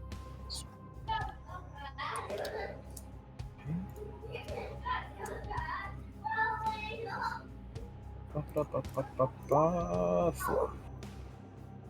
So you take 4 physical as Mojave fires into your leg. 6. 6, right? Because of the damage. Sorry, 6 physical damage. Thank you for catching that on. Before Cloudy can actually perform influence, Morningstar is on the ground in full 1,000-yard stare is gone. T, you are following the box's orders and you are about to do awful things, and before you can, a shot rings out and just echoes around the van. And it fires said right stop. through your leg, T. It is enough of a hit that you actually snap out of, like, the box for a second. Like, it takes you down because of where it hit you. You actually drop. You drop scales, you drop to the ground. Mojave says, I said stop. And as the smoke from the gun dissipates in the air, that is where we're going to end for today. Perfect. All I wanted was to not be afraid. That's it. That's all I wanted.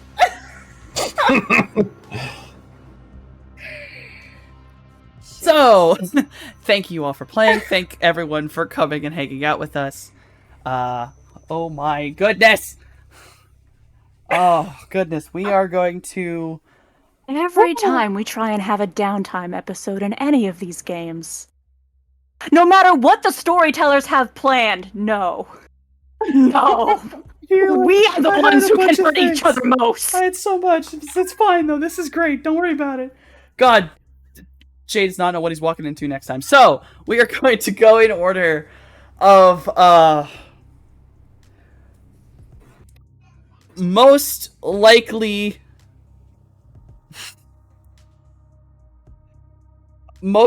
to shoot their friend in the leg. So Mojave, who are you and why do you exist? Hey, howdy. I'm Daybreakathon. You can find me streaming whatever I feel like over on my channel, twitch.tv/Daybreakathon. Today I streamed art. I drew Mojave in the Mojave. Other times I stream other things. I play whatever I want, whenever I can. I did the character art for the characters who have art. My commissions are open if you'd like me to do some art for you as well. And I have written a couple of fantasy novels that I highly recommend you check out. I worked very hard on them, and the third one should be coming out sooner or later, as soon as I get the editing done.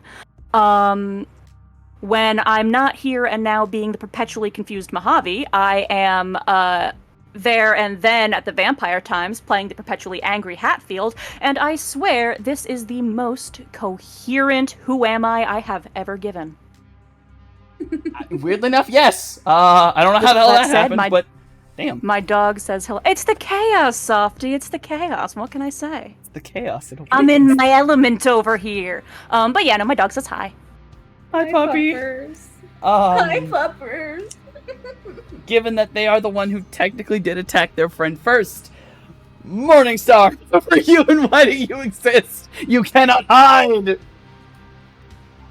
I swear I just wanted to not be afraid. I just wanted to make you proud! We'll get there. We'll get there. It's like, yeah, and I wanted to keep my boyfriend in the other game. That didn't fucking work out, did it? You know what? We're just going through it. It's fine. Hi guys. So hey everyone. I'm the Risa Rave all over the internet. I'm here obviously on Mondays playing the fool Morningstar, and then on Fridays I play Acheron, who's less of a fool. But I'm also a part of Lanyap Gaming, to which you can find all of our stuff on YouTube, and we will be putting out more content come December-ish time. Words. Fucking, what else do? I do spicy stuff on the internet as well, so if you're interested in that, check it out. Hey guys, if you ever feel like you want to, like, not feel fear in game as your character, just don't do anything that you're thinking, because then instead of going to your traumatized friend, instead try going to therapy. Maybe do that. Go to therapy. Therapy's really good, guys. Go to therapy, everybody. It's healthy. I tried to talk her out of it, I swear. I tried to stop it.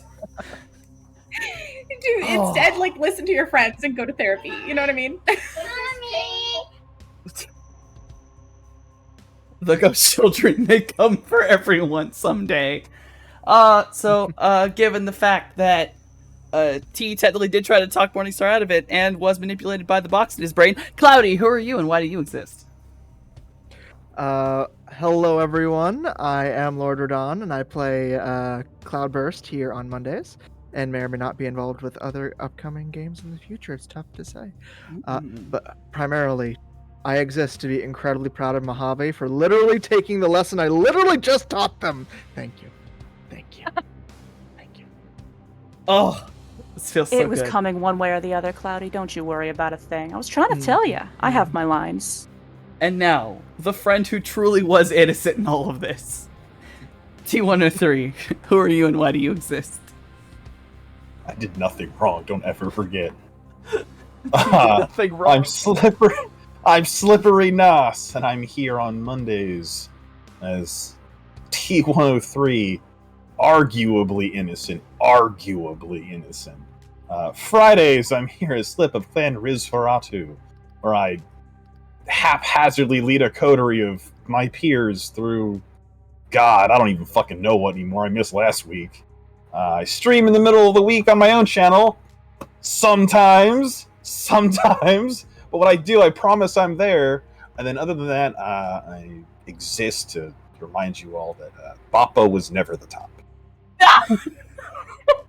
Oh! That's it, you're getting negative karma, bitch! Oh shit! Taking away your experience! I'm gonna cut your damn limbs off. Leave Sato alone, okay? They just wanted a boyfriend.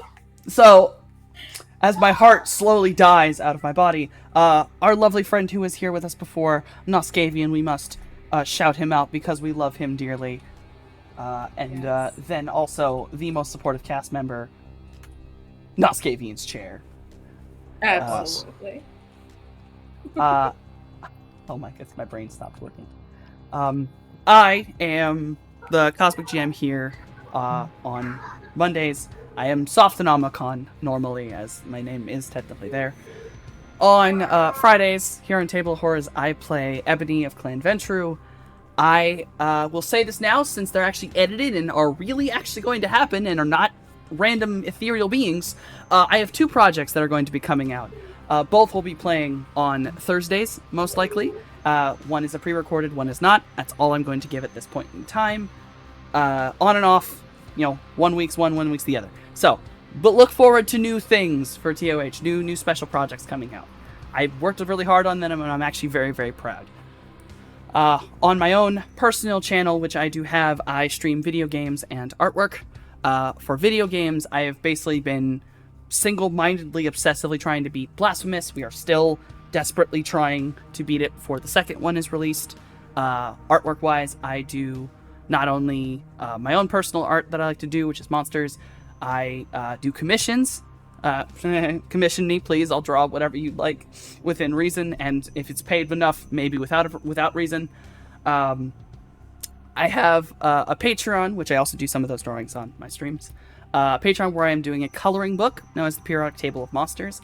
I have just recently completed the 7th, Nitrogen, and we are moving on to the 8th, which is Oxygen. Links me exist. Brain? I'm Shiv's Hedgehog husband. That's what I almost forgot.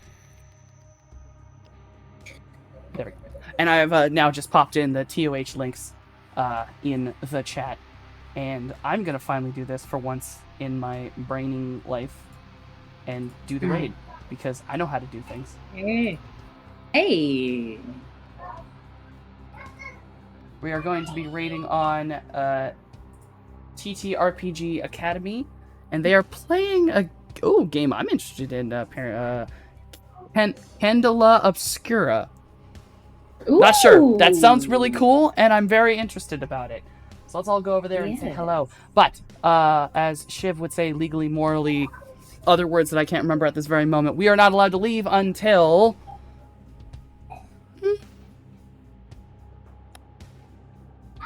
Morningstar says the line.